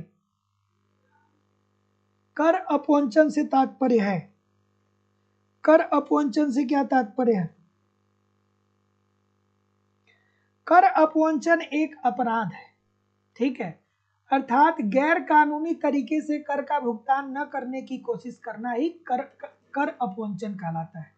तो कर अपवंचन से तात्पर्य क्या है, तो कर अपवंचन क्या होता है, तो गैर कानूनी तरीके से कर भुगतान न करने की कोशिश करना ही क्या होगा, कर अपवंचन कहलाएगा।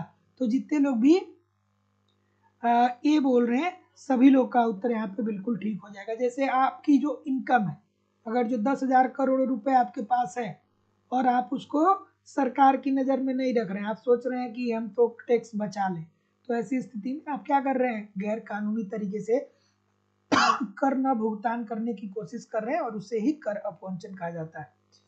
अगला, कोई भी एग्जाम की डेट बढ़ेगी नहीं, एक बात समझ लीजिएगा आप लोग। जिन लोगों को भी लगता है कि परीक्षा की डेट बढ़ सकती है, तो चूंकि मैं आयोग के पास ही रहता हूँ, है ना, कुछ कुछ चीज़ें हमें भी समय समय पे पता चल जाती हैं। मैं ऐसी जगह पे रहता हूँ कि मात्र 2 से 3 मिनट के भीतर भीतर जहाँ आप लोग का इंटरव्यू होता है उसी आयोग पे हमारा जाना आना होता है। कभी कभी चाय पीने के लिए भी चला जाता हूँ, ठीक है, जैसे कुछ दोस्त आ जाते हैं तो आयोग के पास ही चले जाते हैं। तो कोई भी न्यूज़ आएगी तो मैं आपको बताऊंगा, लेकिन अभी फिलहाल सिनेरियो ये है। अगर जो बात करें उत्तर प्रदेश की, तो बिहार में तो है ही, उत्तराखंड में तो डिक्लेयर कर ही दिया गया है, मध्य प्रदेश में भी असिस्टेंट प्रोफेसर की परीक्षा आ गई है, रीट की भी राजस्थान से भी आपको मिल रहा है। मतलब हर राज्य में पेपर है, मन लगा करके लग जाएंगे तो सफलता सुनिश्चित हो जाएगी। अगर जो कोई बात आयोग से आती है तो मैं बताऊंगा। बहुत सारे बच्चे अपने दिमाग से ज्यूम कर लेते हैं कि परीक्षा नहीं होगी, और जिस दिन हो जाता है उस दिन कहते हैं कि हमको तो समय ही नहीं मिला। चलिए, क्या उत्तर आ रहा है कि तो कोई भी आयोग के द्वारा अगर जो कोई भी बातें आती है तो सबसे पहले मैं आपको बताऊंगा, आप परेशान ना होइए।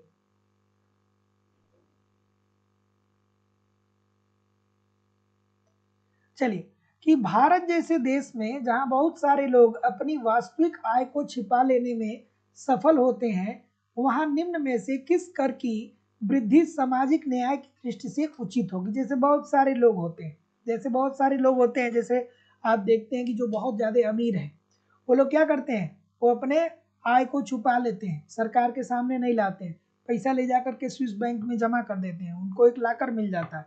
तो ऐसी स्थिति में इस प्रकार की समस्याओं से बचने के लिए सरकार को संपत्ति कर लगाना चाहिए, क्योंकि संपत्ति कर कब लगता है, संपत्ति कर वर्ष में कितनी बार देखा जाता है, कई बार लगाया जाता है, कमेंट करके बताइएगा। तो संपत्ति कर में क्या होता है कि आपकी पूरी संपत्ति का इवेल्युएशन किया जाता है कि कितनी आपकी संपत्ति है, और उसके आधार पे आपको आपके ऊपर टैक्स लगाया जाता है। तो जितने लोग भी डी बोल रहे हैं ठीक बोल रहे हैं। अगला, यदि अर्थव्यवस्था में इस वर्ष 8% स्फीति आंकी गई तो इसका अर्थ क्या होगा। अब ये अच्छा सा प्रश्न है, अब बहुत सारे लोग को पता ही नहीं होगा 8% स्फीति आंकी गई इसका मतलब क्या हुआ। तो देखिए आसान भाषा में बता रहा हूँ, एक बार समझ लीजिए, जिंदगी भर भूलेंगे नहीं। अगर तो मान लीजिए कि 2023 में कोई वस्तु थी और वो 100 रुपए की मिल रही है। जैसे मान लीजिए कि 2023 में मतलब स्फीति एक वस्तु के संदर्भ में तो मापा ही नहीं जाता है, पूरी अर्थव्यवस्था के संदर्भ में मापा जाता है, लेकिन फिर भी समझने के लिए आप मान लीजिए कि 2023 में वस्तुओं की कीमत 100 रुपए है, लेकिन अगर जो 2024 में उसी वस्तु की कीमत 108 रुपए हो जाती है, तो इसका मतलब कि वस्तुओं की कीमतों में कितने रुपए की वृद्धि हो गई, 8 रुपए की वृद्धि हो गई। और जब 8 रुपए की वृद्धि हो गई, इसका मतलब कि स्फीति की दर 8% बढ़ी है, अर्थात मुद्रास्फीति 8% बढ़ी है। तो यदि अर्थव्यवस्था में इस वर्ष 8% स्फीति आंकी गई है, अर्थात महंगाई आंकी गई है, तो मुद्रा की क्रय शक्ति में 8% की क्या आ जाएगी, कमी आ जाएगी, नहीं आएगी। गलत, जितने भी बोल रहे हैं, जितने भी बोल रहे हैं सब गलत होंगे। ऐसे कैसे होगा यार, कहाँ से पढ़ लिए, सीधा संबंध होता है क्या स्फीति की दर और मुद्रा की वैल्यू में सीधा संबंध होता है, कहाँ पढ़ लिए। बस उपभोक्ता वस्तुओं की कीमत 8% बढ़ जाएगी, ऑप्शन नंबर बी। वही तो मैं बता रहा था कि 2023 में उपभोक्ता की वस्तु अगर जो 100 रुपए में मिल रही है और 2024 में 108 रुपए में मिलने लगी, तो हम कहेंगे कि 8% की स्फीति अर्थव्यवस्था में आ गई। और मुद्रास्फीति क्या होता है, ये महंगाई होता है, ठीक है। इकोनॉमिक्स की भाषा में जिसे मुद्रास्फीति बोलते हैं उसे हम लोग महंगाई बोलते हैं। महंगाई कब कहते हैं, जब वस्तुओं की कीमत बढ़ जाती है।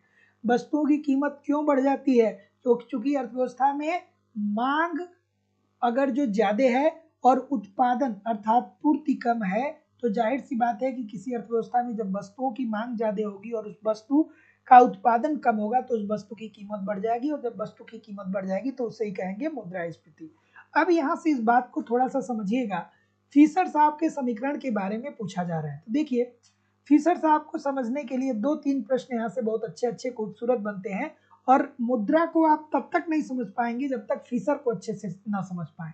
तो सबसे पहले तो पूछा जाता है कि फिशर साहब का मूल समीकरण क्या था, फिशर साहब का मूल समीकरण क्या था। तो फिशर साहब का मूल समीकरण था mv is equal to PT, ठीक है।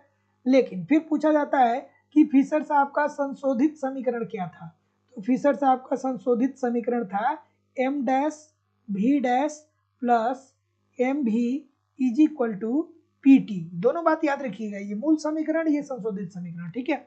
फिशर साहब क्या कहते हैं, फिशर साहब ये कहते हैं कि अगर जो अर्थव्यवस्था में मुद्रा की पूर्ति बढ़ती है, अगर जो अर्थव्यवस्था में मुद्रा की पूर्ति बढ़ती है तो इससे कीमत स्तर में 2 गुने की वृद्धि हो जाएगी। कीमत स्तर में क्या हो जाएगा, 2 गुने की वृद्धि हो जाएगी, और मुद्रा की जो वैल्यू होगी अर्थात मुद्रा का जो मूल्य होगा वो क्या हो जाएगा, मुद्रा का मूल्य आधा हो जाएगा। मुद्रा का मूल्य क्या हो जाएगा, आधा हो जाएगा। अब आप जब तक कॉन्सेप्ट नहीं पढ़ेंगे तब तक कैसे आपको समझ में आएगा कि मुद्रा की पूर्ति में वृद्धि होने का मतलब क्या होता है। तो मुद्रा की पूर्ति में वृद्धि होने का मतलब ये होता है कि मान लीजिए कि भारत सरकार 50,000 करोड़ रुपए उधार ले रही है रूस से, या 50,000 करोड़ नई नोट निर्गमित कर रही है सरकार, या सरकार 50,000 करोड़ अपने पास पैसा रखी है। अब ये 50,000 करोड़ सरकार जब अर्थव्यवस्था में डालेगी, तो मान लीजिए कि इस 50,000 करोड़ से सरकार अर्थव्यवस्था में कोई पुल या सड़क का निर्माण करा रही है, तो ऐसी स्थिति में तो निजी लोगों के पास ये पैसा धीरे धीरे सर्कुलेट हो जाएगा ना, क्योंकि भैया पुल बनाने में जितने भी खर्च होंगे तो बहुत सारे लोगों से बहुत सारी चीजें खरीदने होंगी, श्रमिक को उसी पैसे में से मजदूरी भी देनी होगी। तो एक तरफ ये पैसा पूंजीपति की तरफ चला जाएगा और दूसरी तरफ आम जनता के पास भी चला आएगा। तो जब मुद्रा की पूर्ति, ये 50,000 करोड़ रुपए ऑटोमेटिक आपकी अर्थव्यवस्था में चला आएगा तो सबके पास पैसा आ जाएगा। तो सबके पास पैसा आ जाएगा तो सबकी क्रय शक्ति बढ़ जाएगी, और जब सबकी क्रय शक्ति बढ़ जाएगी तो जाहिर सी बात है कि सभी लोग अपने मांग को बढ़ा देंगे। और मांग बढ़ाना तो बहुत आसान है, आप और हम सैकड़ों वस्तुओं की मांग करते हैं, लेकिन क्या किसी एक वस्तु का उत्पादन करते हैं? नहीं करते हैं ना। तो मांग बढ़ जाएगी और पूर्ति जो होगा वो कम हो जाएगा। तो जब किसी वस्तु की मांग अर्थव्यवस्था में ज्यादा होगी, पूर्ति कम होगा, तो वस्तुओं की कीमतों में क्या आ जाएगी? वृद्धि आ जाएगी। ठीक है, तो यही वस्तु की कीमत 2 गुने की हो जाती है, यही ये बात बताते हैं। अब फिर समझ में आना चाहिए कि जब वस्तु की कीमत 2 गुनी हो रही है सर, तो मुद्रा की वैल्यू कैसे गिर रही है? तो मुद्रा की वैल्यू कैसे गिरती है ये बात भी आप जान लीजिए।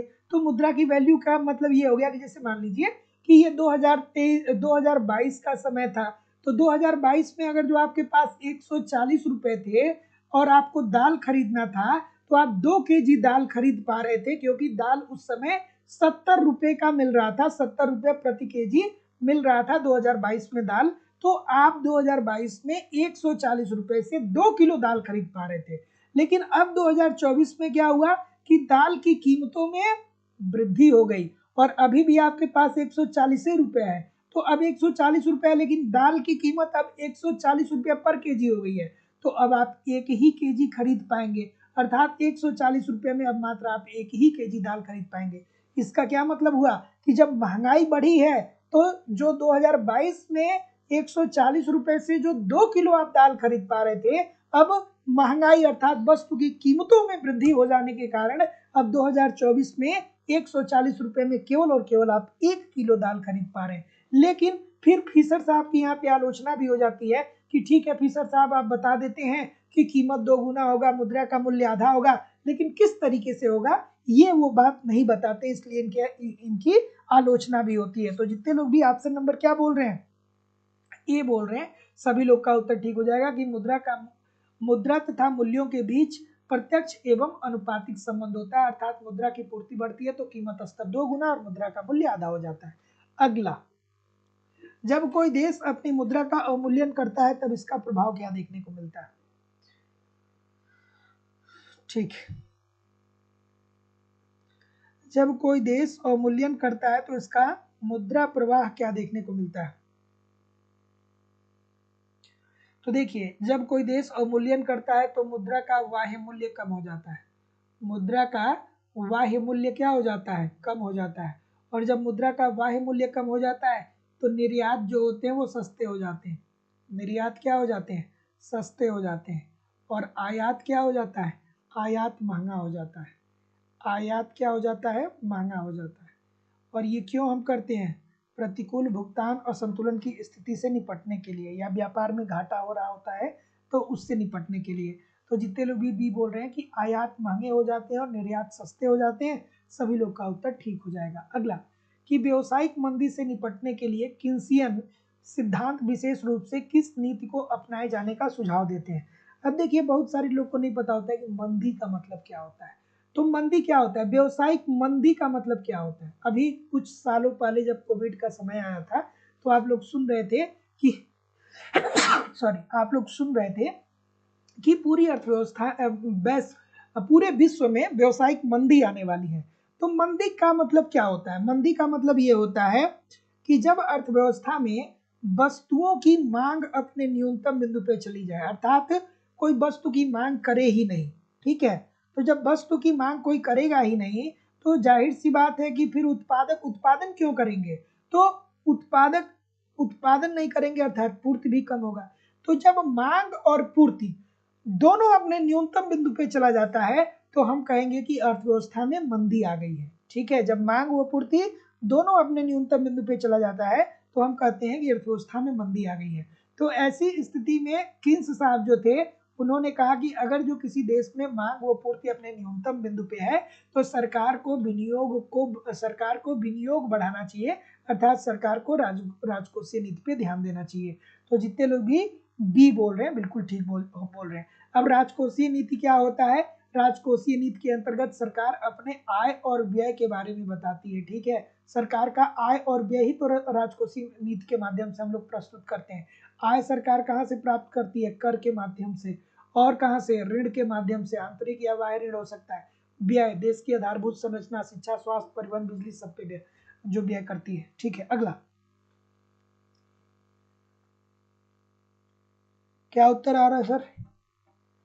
सभी लोग वीडियो को लाइक और शेयर कर दीजिए, और जो लोग भी अभी तक चैनल को सब्सक्राइब नहीं किए हैं, चैनल को सब्सक्राइब करके बेल आइकन को जरूर क्लिक कर लीजिए। और जो लोग भी एप्लीकेशन से कोर्स को अभी परचेज कर रहे हैं, कृपया करके आप अभी मुझे कॉल ना करिए, क्योंकि अभी कॉल करेंगे तो मैं कैसे रिसीव कर पाऊंगा। नीचे जो नंबर आ रहा है इस नंबर पे आप मुझे व्हाट्सएप मैसेज कर दें। और जो लोग भी अभी तक इकोनॉमिक्स के कॉन्सेप्ट की क्लास में नहीं जुड़े हैं, आप यथाशीघ्र जुड़ सकते हैं। आपको आपके सिलेबस के अनुसार कंप्लीट कॉन्सेप्ट पढ़ाया जा रहा है, अर्थात थियरी पढ़ाई जा रही है। एक बार अगर जो ठीक तरीके से आप कॉन्सेप्ट को पढ़ लेंगे, अर्थात थियरी को पढ़ लेंगे, तो निश्चित तौर पे कोई समस्या आपको नहीं होने वाली है। और जब तक आपके कॉन्सेप्ट सिस्टमेटिक वे से आपको पता नहीं है, तब तक आपको कंफ्यूजन की स्थिति हमेशा बरकरार रहती है। तो आपको सिंपल, सटीक, साधारण भाषा में कंप्लीट कॉन्सेप्ट पढ़ाए जा रहे हैं। कंप्लीट आपको नोट्स, सारी चीजें सिस्टमेटिक वे से दी जा रही है, यूनिट वाइज दी जा रही है। आपको नोट्स भी दिया जा रहा है ताकि आप नोट्स के माध्यम से रिवीजन करते रहे। आपको टेस्ट सीरीज दिया जा रहा है, समय समय पे टेस्ट दीजिए, अपने गलतियों को सुधारिए, फिर अगला टेस्ट दीजिए, जिससे कि आपकी एक्यूरेसी बेहतर हो पाए। प्रीवियस ईयर के क्वेश्चन पेपर और करंट सब कुछ प्रोवाइड किया जा रहा है। लाइफ टाइम की वैलिडिटी के साथ एडमिशन फीस केवल और केवल 2000 रुपए है। तो जो लोग भी एडमिशन लेना चाहते हैं, डिस्क्रिप्शन बॉक्स में जाकर के एप्लीकेशन को डाउनलोड करके डायरेक्ट वहां से कोर्स को परचेज कर सकते हैं। या अगर जो आप डायरेक्ट कोर्स नहीं परचेज कर पा रहे हैं, तो आप मुझे इस नंबर पे कॉल कर सकते हैं या व्हाट्सएप मैसेज भी कर सकते हैं। अगर जो अलग से आपको केवल नोट्स चाहिए, केवल टेस्ट सीरीज चाहिए, तो वो सारी चीजें भी मिल जाएंगी। क्या उत्तर आ रहा है कि बेरोजगारी की दर एवं स्फीति दर के बीच अल्पकालिक अनुभाविक संबंध को औपचारिक रूप किसने प्रदान किया? तो जितने लोग भी बी बोल रहे हैं, फिलिप्स साहब की बात बोल रहे हैं, सभी लोग का उत्तर यहाँ पे बिल्कुल ठीक हो जाएगा। A.W. फिलिप्स। इन्होंने क्या बोला? क्या बोला था? इन्होंने कहा था ना कि स्फीति और बेरोजगारी में विपरीत संबंध पाया जाता है। अर्थात अगर जो अर्थव्यवस्था में स्फीति बढ़ती है, मुद्रा स्फीति अगर जो अर्थव्यवस्था में बढ़ती है, तो इसका सीधा सीधी मतलब यही होगा कि अर्थव्यवस्था में वस्तुओं की मांग भी आगे बढ़ रही है और पूर्ति भी, उत्पादन भी हो रहा है। अर्थात अर्थव्यवस्था में मांग व पूर्ति दोनों क्रियाशील है। तो जब मांग बहुत ज्यादा हो रहा है और पूर्ति भी बहुत ज्यादा हो रहा है, अर्थात उत्पादन ज्यादा हो रहा है, तो जब उत्पादन ज्यादा हो रहा है, इसका मतलब कि रोजगार की संख्या अर्थव्यवस्था में बढ़ रही है। और जब रोजगार में वृद्धि होगा, तो जाहिर सी बात है कि जब रोजगार बढ़ेगा तो बेरोजगारी में क्या आ जाएगी? कमी आ जाएगी। बेरोजगारी में क्या आ जाएगी? कमी आ जाएगी। तो यही बेरोजगारी और मुद्रा स्फीति के मध्य इन्होंने विपरीत संबंध बताया कि अगर जो अर्थव्यवस्था में स्फीति है, स्फीति का मतलब कि महंगाई है, तो महंगाई क्यों होगा? जब वस्तुओं की मांग होगी तभी तो होगा। तो फिर उत्पादन भी तो हो रहा है ना। तो मांग व पूर्ति अगर जो सुचारू रूप से आगे बढ़ रही है, तो पूर्ति बढ़ने का मतलब ये होता है कि उत्पादन, भैया पूर्ति बढ़ा है इसका मतलब कि लोग उत्पादन में लगे हुए हैं, बहुत सारे लोग उत्पादन कर रहे हैं, वस्तुओं का काम में लगे हुए हैं। तो इसका मतलब कि पूर्ति बढ़ा है तो रोजगार में वृद्धि हो रही है, और जब रोजगार में वृद्धि हो रही है तो बेरोजगारी में कमी आ ही जाएगी। तो इसीलिए स्फीति की दर और बेरोजगारी में विपरीत संबंध बताने वाले कौन थे? फिलिप्स साहब थे। अगला प्रश्न, थोड़ा सा इसे मैनेज करना पड़ेगा। अब देखिए ये कितना खूबसूरत सा प्रश्न है, कितना खूबसूरत सा प्रश्न है। क्या उत्तर होगा भाई? सभी लोग लाइक और शेयर तो कर दीजिए, इतने सारे लोग क्लास देख रहे हैं। अतुल यादव जी, कुमार चक्रवर्ती जी, नौशाद अली जी, मीनू यादव जी, सदानंद मिश्रा जी, ठीक है। सभी लोगों से निवेदन है, एक बार वीडियो को लाइक और शेयर कर दीजिए। क्या उत्तर आ रहा है? देखिए अब यहाँ पे समझिए कि स्फीति, मुद्रा स्फीति क्या होती है, या स्फीतिकारी दशा क्या होती है। तो एक लाइन में बताऊंगा, पूरी जिंदगी भर आपको याद रहेगा, बस मेरी बात को सुन लीजिएगा। मुद्रा स्फीति का मतलब होता है, मुद्रा स्फीति का क्या मतलब होता है? मुद्रा स्फीति का, जिसे इसे इकोनॉमिक्स की भाषा में मुद्रा स्फीति बोलते हैं। लेकिन हम लोग इसे कहते हैं कि भैया अर्थव्यवस्था में बड़ी महंगाई आ गई है। और महंगाई कब अर्थव्यवस्था में आती है? महंगाई तब आती है ना जब वस्तुओं की कीमतों में वृद्धि हो जाती है। और वस्तुओं की कीमतें क्यों बढ़ जाती है? वस्तु की कीमत इसलिए बढ़ जाती है क्योंकि अर्थव्यवस्था में किसी वस्तु की मांग बहुत ज्यादा होती है, लेकिन जितनी तेजी से उस वस्तु की मांग बढ़ती है उतनी तेजी से उस वस्तु का उत्पादन अर्थात पूर्ति नहीं बढ़ता है।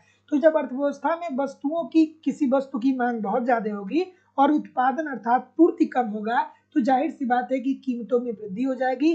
कीमतों में वृद्धि हो जाएगी तो कहा जाएगा महंगाई आ गई है, और महंगाई आ गई है तो कहा जाएगा कि अर्थव्यवस्था में मुद्रास्फीति आ गई है।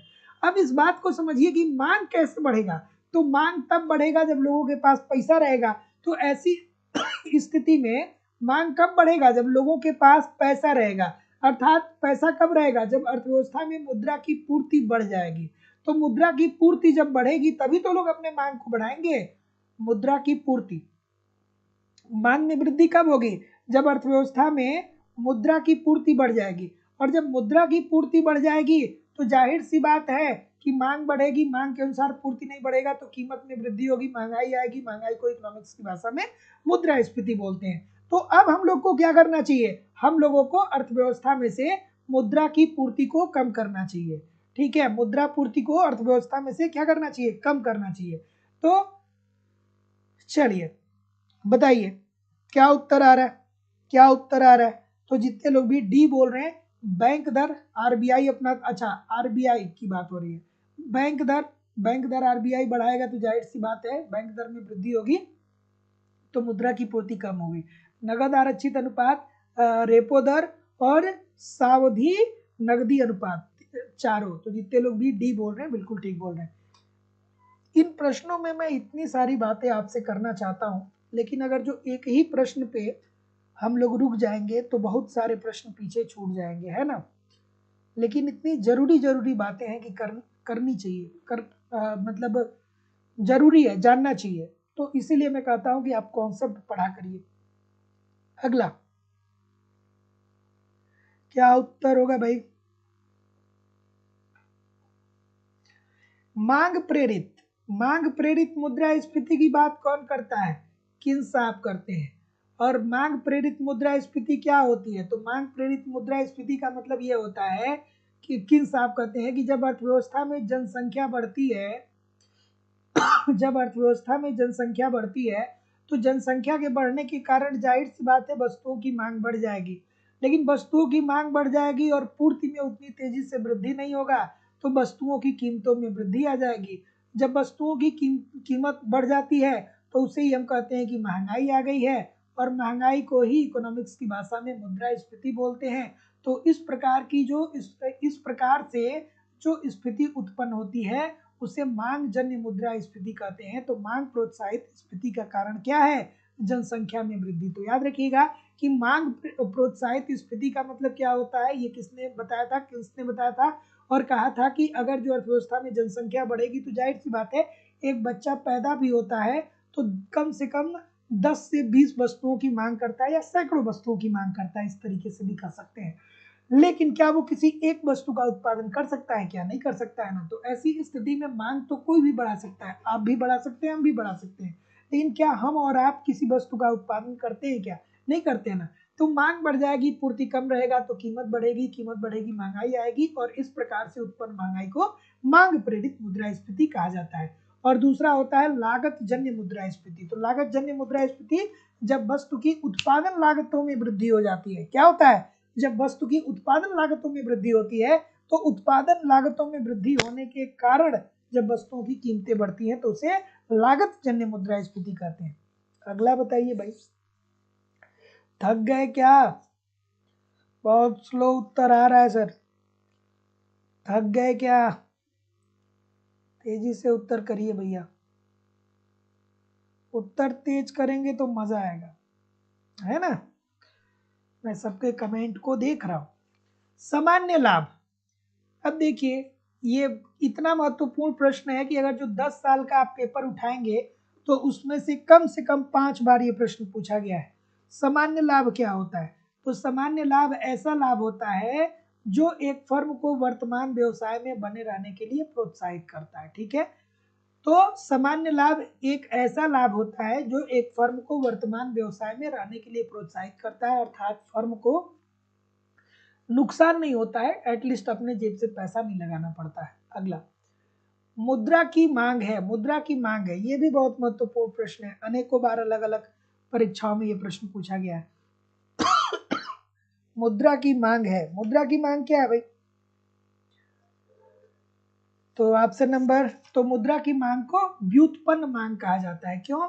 क्योंकि मुद्रा जो है ये मुद्रा के द्वारा उत्पादन के अन्य साधनों की भी मांग की जा सकती है, जैसे श्रम की।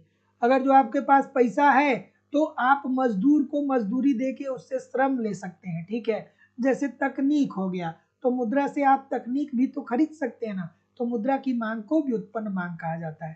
मुद्रा से आप भूमि भी खरीद सकते हैं, ठीक है। तो उत्पादन के एक ऐसे साधन जिससे अन्य उत्पादन के साधनों को प्राप्त किया जा सकता है, इस प्रकार की मांग को व्युत्पन्न मांग कहते हैं, और मुद्रा की मांग को व्युत्पन्न मांग होती है। अगला कि निम्न कारकों में से कौन एक का प्रभाव मुद्रा प्रचलन के वेग को प्रभावित नहीं करेगा? देखिए कितना खूबसूरत सा प्रश्न आ गया। मुद्रा प्रचलन के वेग को कौन प्रभावित नहीं करेगा? तो इजी सी बात है, इजी सी बात है, आराम से, ठीक है। तो अब फिर वही बात होगी कि आपको पढ़ना पड़ेगा, ये वाली बात पढ़नी पड़ेगी, जब फिशर साहब ने ये वाली बात बताई थी, एम भी m dash b dash plus m भी is equal to p t. अब ये पढ़ेंगे तब समझ में आएगी ये बात। तो जितने लोग भी ऑप्शन नंबर क्या बोल रहे हैं, मुद्रा की मात्रा बोल रहे हैं, सभी लोग का उत्तर यहाँ पे ठीक हो जाएगा। तो मुद्रा की जो मात्रा होगी वो मुद्रा प्रचलन के वेग को प्रभावित नहीं करेगी। Option number A, this is the right answer हो जाएगा। क्यों? क्योंकि जब अब ये पढ़ेंगे तो आपको समझ में आएगा कि V1 को उन्होंने मुद्रा की मात्रा से स्वतंत्र माना है, ठीक है, ठीक है। हाँ, आगे बढ़ते हैं कि भारतीय रिजर्व बैंक द्वारा नोट निर्गमन की किस पद्धति का अनुसरण किया जाता है? ये भी प्रश्न बार बार पूछा जाता है। तो इजी सी बात है भैया, कल थोड़ा सा इसको गलत तरीके से बता दिया गया था, 57 बताया था, आप करेक्ट कर लीजिएगा, ठीक है, 1956 में, ठीक है, 1956 में नोट निर्गमन की पद्धति का अनुसरण किया गया 1956 में, और इसके अंतर्गत 200 करोड़ रुपए, जिसमें से 115 करोड़ रुपए सोने के सिक्के या धातु के रूप में और 85 करोड़ विदेशी प्रतिभूतियों के रूप में आरबीआई को अपने पास रखना अनिवार्य है।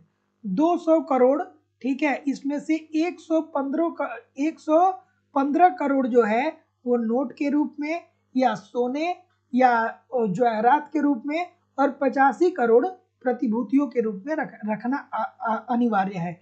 तो जितने लोग भी ऑप्शन नंबर बी बोल रहे हैं न्यूनतम कोष पद्धति, सभी लोग का उत्तर बिल्कुल ठीक हो जाएगा। अगला कि अंतरराष्ट्रीय व्यापार के प्रतिष्ठित सिद्धांत के अनुसार दो देश इसलिए व्यापार करते हैं। अंतरराष्ट्रीय व्यापार का प्रतिष्ठित सिद्धांत किसने दिया था? ठीक है, तो भैया एडम स्मिथ, डेविड रिकार्डो।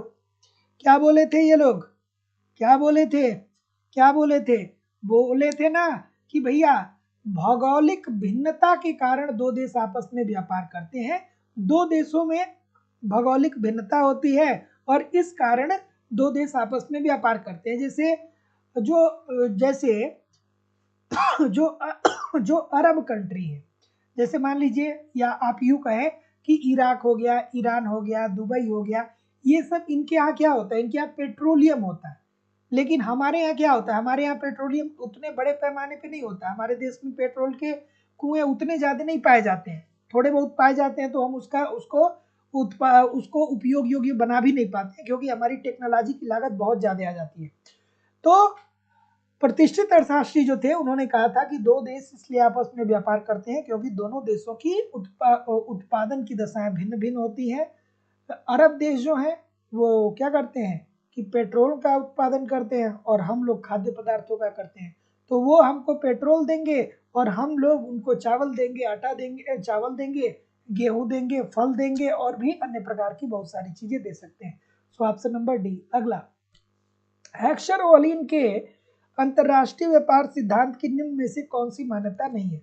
अब हेक्सर-ओलिन की बात होगी तो हेक्सर-ओलिन ने कहा कि देखिए सर, उत्पादन के दो साधन है, दो देश हैं, ठीक है। अब ध्यान से समझिएगा, हेक्सर-ओलिन ने क्या कहा था कि दो देश है और दो देश है और दो वस्तुओं का उत्पादन हो रहा है, अर्थात 2x2 मॉडल उन्होंने दिया था। एक के अंतर्गत उन्होंने क्या कहा था, एक के अंतर्गत उन्होंने कहा था कि दो देश हैं, दो देश आपस में व्यापार करें, दो देश हैं और दो वस्तु का उत्पादन कर रहे हैं, ठीक है। तो जैसे मान लीजिए अमेरिका, एक देश अमेरिका हो गया और एक देश भारत हो गया। तो अमेरिका के पास भी श्रम और पूंजी है, और भारत के पास भी श्रम और पूंजी है। भारत के पास भी उत्पादन के दो साधन श्रम और पूंजी है और अमेरिका के पास भी श्रम व पूंजी है। तो चूंकि अमेरिका विकसित देश है तो इसे पूंजी प्रधान उद्योगों का विकास करना चाहिए और पूंजी प्रधान वस्तुओं का उत्पादन करके भारत में निर्यात करना चाहिए। और चूंकि भारत में पूंजी उतनी ज्यादा नहीं है तो भारत में श्रम ज्यादा है, तो भारत को श्रम प्रधान वस्तुओं का उत्पादन करके अमेरिका को निर्यात करना चाहिए। तो जितने लोग भी ए बोल रहे हैं कि दो राष्ट्रों, ठीक है, जितने लोग भी ए बोल रहे हैं कि दो राष्ट्रों के साधनों के एंडाउनमेंट में अंतर, सभी लोग का उत्तर बिल्कुल ठीक हो जाएगा, अर्थात साधन भिन्नता में अंतर के कारण। अगला प्रश्न है कि अंतरराष्ट्रीय व्यापार के आधुनिक सिद्धांत का श्रेय किसको दिया जाता है। और देखिए, अब धीरे धीरे समय नजदीक आ रहा है, परीक्षाएं जो है वो बहुत करीब आ रही हैं।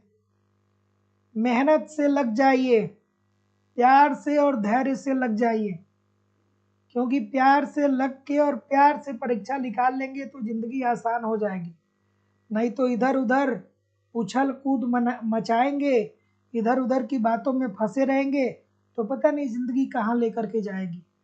और इतना जिंदगी आप लोगों ने जिया है कि आपको इतना तो पता ही होगा कि सब कुछ जीवन में आपके अपने हाथ में नहीं है। सब कुछ आपके हाथ में नहीं है, लेकिन जो आपके हाथ में है ना, उससे चीजों को बेहतर करने का प्रयास करिए। और एक व्यक्ति जो सफल होता है ना, वो इसीलिए सफल होता है। जो व्यक्ति आज सफल है आपके सामने, उसकी भी जिंदगी में, जैसे आपकी लाइफ में बहुत सारी कॉम्प्लिकेशन है, बहुत सारी समस्याएं हैं, उसकी भी लाइफ में रही होगी, लेकिन उसने क्या किया कि अपनी सारी कठिनाइयों को दूर रखा और अपने ऊपर ध्यान दिया, पढ़ाई किया, मेहनत किया। गर्मी हो, ठंडी हो, बरसात हो, त्योहार हो, शादी हो, विवाह हो, हर चीज को उसने क्या किया, एक सीमित दायरे तक रखा और अपने ऊपर काम किया, अपने ऊपर मेहनत किया। और एक बार जब नौकरी मिल जाएगी उसके बाद पूरी जिंदगी है यार, ठीक है। क्या उत्तर आ रहा है? हाँ, क्या उत्तर आ रहा है भाई? कि अंतरराष्ट्रीय व्यापार के आधुनिक सिद्धांत का श्रेय किसको दिया जाता है। तो जितने लोग भी ओहलिन की बात बोल रहे हैं बिल्कुल ठीक है। इन लोगों ने क्या बोला था कि दो देश आपस में इसलिए व्यापार करते हैं क्योंकि दोनों देशों में साधन भंडार में भिन्नता पाई जाती है।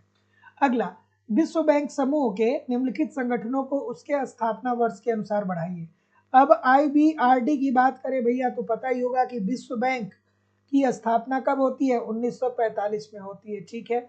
IDA की बात करें जिसे विश्व की सुलभ ऋण खिड़की बोलते हैं, 1960 में इसकी स्थापना होती है। IFC की बात करें तो IFC की स्थापना 1956 में होती है। अगर जो मीगा की बात करें तो मीगा की स्थापना 1988 में होती है। चलिए सुमेलित कर लीजिएगा ऑप्शन नंबर, जितने लोग भी बी बोलेंगे, एक पहले नंबर, फिर दूसरा नंबर, फिर तीसरा नंबर और ये चौथा नंबर। तो जितने लोग भी बी बोलेंगे बिल्कुल ठीक बोलेंगे। अगला, अंतरराष्ट्रीय विकास संघ, अर्थात ये IDA की बात कर रहा है, अंतरराष्ट्रीय विकास संघ, जिसे हम लोग क्या बोलते हैं, सुलभ, विश्व की सुलभ ऋण खिड़की या रियायती ऋण खिड़की, सुलभ ऋण खिड़की, ठीक है। तो ये क्या का इस, हाँ ठीक है। और IDA का फुल फॉर्म क्या है, international development association, international development association. और याद रखिएगा 24 सितंबर 1960, 24 सितंबर 1960 को IDA अर्थात इंटरनेशनल डेवलपमेंट एसोसिएशन की स्थापना होती है, अर्थात अंतरराष्ट्रीय विकास संघ की स्थापना होती है। तो जितने लोग भी डी बोल रहे हैं बिल्कुल ठीक बोल रहे हैं। और इसे विश्व की सुलभ ऋण खिड़की भी बोलते हैं या उदार ऋण खिड़की भी बोलते हैं। क्यों क्यों क्यों बोलते हैं? इसलिए बोलते हैं क्योंकि ये विकासशील देशों को बहुत ही कम ब्याज दर पे या ना के बराबर ब्याज दर पे ऋण देती है, ताकि विकासशील देश क्या कर पाए, अपना विकास कर पाए, अपना आर्थिक विकास कर पाए। और IDA जो है ना वो दीर्घकालीन ऋण देता है, याद रखिएगा, दीर्घकालीन, हमेशा दिमाग में याद रखिएगा, IDA दीर्घकालीन ऋण देता है। अगला, ठीक है, अगला प्रश्न कि विश्व बैंक प्रदान करता है, विश्व बैंक क्या प्रदान करता है भाई? ठीक है, अब आपको याद आना चाहिए कि विश्व बैंक और IMF की स्थापना एक ही साथ होती है 1945 में। विश्व बैंक और IMF की स्थापना एक ही साथ होती है 1945 में, लेकिन विश्व बैंक क्या करता है 1946 में कार्य करना शुरू कर देता है और IMF 1947 में कार्य करना शुरू करता है। और इसीलिए विश्व बैंक और IMF को अर्थात अंतर्राष्ट्रीय मुद्रा कोष को विश्व की जुड़वा बहनें भी कहा जाता है। ठीक है, विश्व बैंक और IMF को जुड़वा बहनें या जुड़वा संस्थाएं भी कहा जाता है। और ये दोनों प्रकार के ऋण देते हैं, मुलायम ऋण भी देते हैं और कठोर ऋण भी देते हैं। मुलायम ऋण का मतलब होता है कि कम ब्याज दर पे, और कठोर ऋण का मतलब होता है कि ज्यादा ब्याज दर पे। अगला, जब एक देश के निर्यातों की मांग की कीमत लोच आयातों की तुलना में कम है, तब उस देश की व्यापार की शर्त की प्रवृत्ति होगी। कितना खूबसूरत सा प्रश्न है, कितना खूबसूरत सा प्रश्न है। ऑप्शन नंबर, अब यहाँ पे आपको याद आना चाहिए, बताइए, व्यापार की शर्त आपको याद आनी चाहिए। तो व्यापार की शर्तें 3 प्रकार से होती है। व्यापार की शर्तें क्या होती है? 3 प्रकार की होती हैं। तो ये क्या पूछ रहा है? ये पूछ रहा है कि एक देश के निर्यातों की मांग की कीमत लोच आयातों की तुलना में कम है। आयात कम हो रहा है और निर्यात ज्यादा हो रहा है। ध्यान से समझिएगा कि कम है, इसका मतलब कि देखिए व्यापार की शर्त की 3 कंडीशन होती है। अगर जो निर्यात कम है, निर्यात अगर जो ज्यादा है और आयात कम है, आयात कम है, तो ये क्या होगा? अनुकूल व्यापार की शर्त क्या होगी? उस देश के पक्ष में होगी। ठीक है, दूसरी कंडीशन, अगर जो निर्यात और आयात बराबर हैं तो व्यापार की शर्तें क्या हो जाएंगी? स्थिर हो जाएंगी। निर्यात और आयात बराबर हैं तो व्यापार की शर्त स्थिर हो जाएगी। और यदि तीसरी कंडीशन क्या है? तीसरी कंडीशन ये है कि यदि निर्यात कम है और आयात अगर जो ज्यादा है तो ऐसी स्थिति में व्यापार की शर्तें क्या होगी? प्रतिकूल होंगी। प्रतिकूल, प्रतिकूल मतलब अच्छी नहीं होंगी, प्रतिकूल होंगी। ठीक है ना? तो जितने लोग भी ये बोल रहे हैं कि कम है अर्थात ये वाली कंडीशन पूछी जा रही है, तो जितने लोग भी ये बोल रहे हैं ठीक बोल रहे हैं। कहीं भी जाइएगा नहीं, कमेंट करके बताइए कितने प्रतिशत प्रश्न आपके सही हुए। और दोस्तों, आप लोगों की इकोनॉमिक्स की जो दूसरी क्लास है वो लाइव स्टडी इलाहाबाद के मोबाइल एप्लीकेशन पे होती है, जहाँ पे इकोनॉमिक्स के अलग अलग बैच चलाए जाते हैं अलग अलग परीक्षाओं के लिए। और सभी बैचेस में आपको एक रणनीति के तहत इकोनॉमिक्स के सारे कंटेंट सिंपल सटीक साधारण भाषा में प्रोवाइड किए जाते हैं, ताकि कम से कम समय में कम से कम मेहनत में आप बेहतर ढंग से अपनी तैयारी कर सके और सफलता को सुनिश्चित कर सके। जैसे कि आपको आपके सिलेबस के अनुसार इकोनॉमिक्स के संपूर्ण कॉन्सेप्ट अर्थात थियरी पढ़ाई जाती है। इसकी लाइव क्लास होती है। अगर जो आप लाइव क्लास में नहीं जुड़ पाते हैं तो बाद में आपको रिकॉर्डेड क्लास मिल जाता है, तो आप अपने समय के अनुसार कभी भी क्लास को ज्वाइन कर सकते हैं। अलग से आपको फीस आपको जैसे ही क्लास अपलोड हो जाएगा आपको वहाँ पे रिकॉर्डेड क्लास भी मिल जाएगा, तो आप कभी भी अपने अनुसार क्लास को ज्वाइन कर सकते हैं। आपको यहाँ पे कंप्लीट नोट्स भी दिए जा रहे हैं ताकि आप एक तरफ कॉन्सेप्ट को पढ़िए, दूसरे तरफ नोट्स के माध्यम से अपना रिवीजन करते रहिए। अगला प्रश्न आगे आप लोगों को टेस्ट सीरीज भी दिया जा रहा है ताकि आप टेस्ट दीजिए और देखिए कि आपकी तैयारी कैसी चल रही है, आपके एग्जाम में किस प्रकार के प्रश्न पूछे जाते हैं, और जहां भी गलतियां हो रही हैं उन गलतियों में सुधार करिए जिससे आपकी एक्यूरेसी बेहतर हो पाए। प्रीवियस ईयर के क्वेश्चन पेपर दिए जा रहे हैं, डायरेक्टली इनडायरेक्टली बहुत सारे प्रश्न प्रीवियस ईयर से पूछे जाते हैं और करेंट की भी क्लासेस यहाँ पे करवाई जा रही है। सब कुछ कवर कराना हमारी जिम्मेदारी है, बस आप इसे ठीक तरीके से एप्लीकेशन पे फॉलो करिए, यूट्यूब पे प्रैक्टिस करते रहिए, कहीं भी इधर उधर से कुछ भी कलेक्ट करने की जरूरत नहीं होगी। कोर्स की वैलिडिटी लाइफ टाइम है, इट मीन्स अगर जो आप एक बार एडमिशन लेते हैं तो आप एक से ज्यादा बैच में भी पढ़ सकते हैं, और एडमिशन फीस केवल और केवल 2000 रुपए है। एक ही बार आपको फीस सबमिट करना है।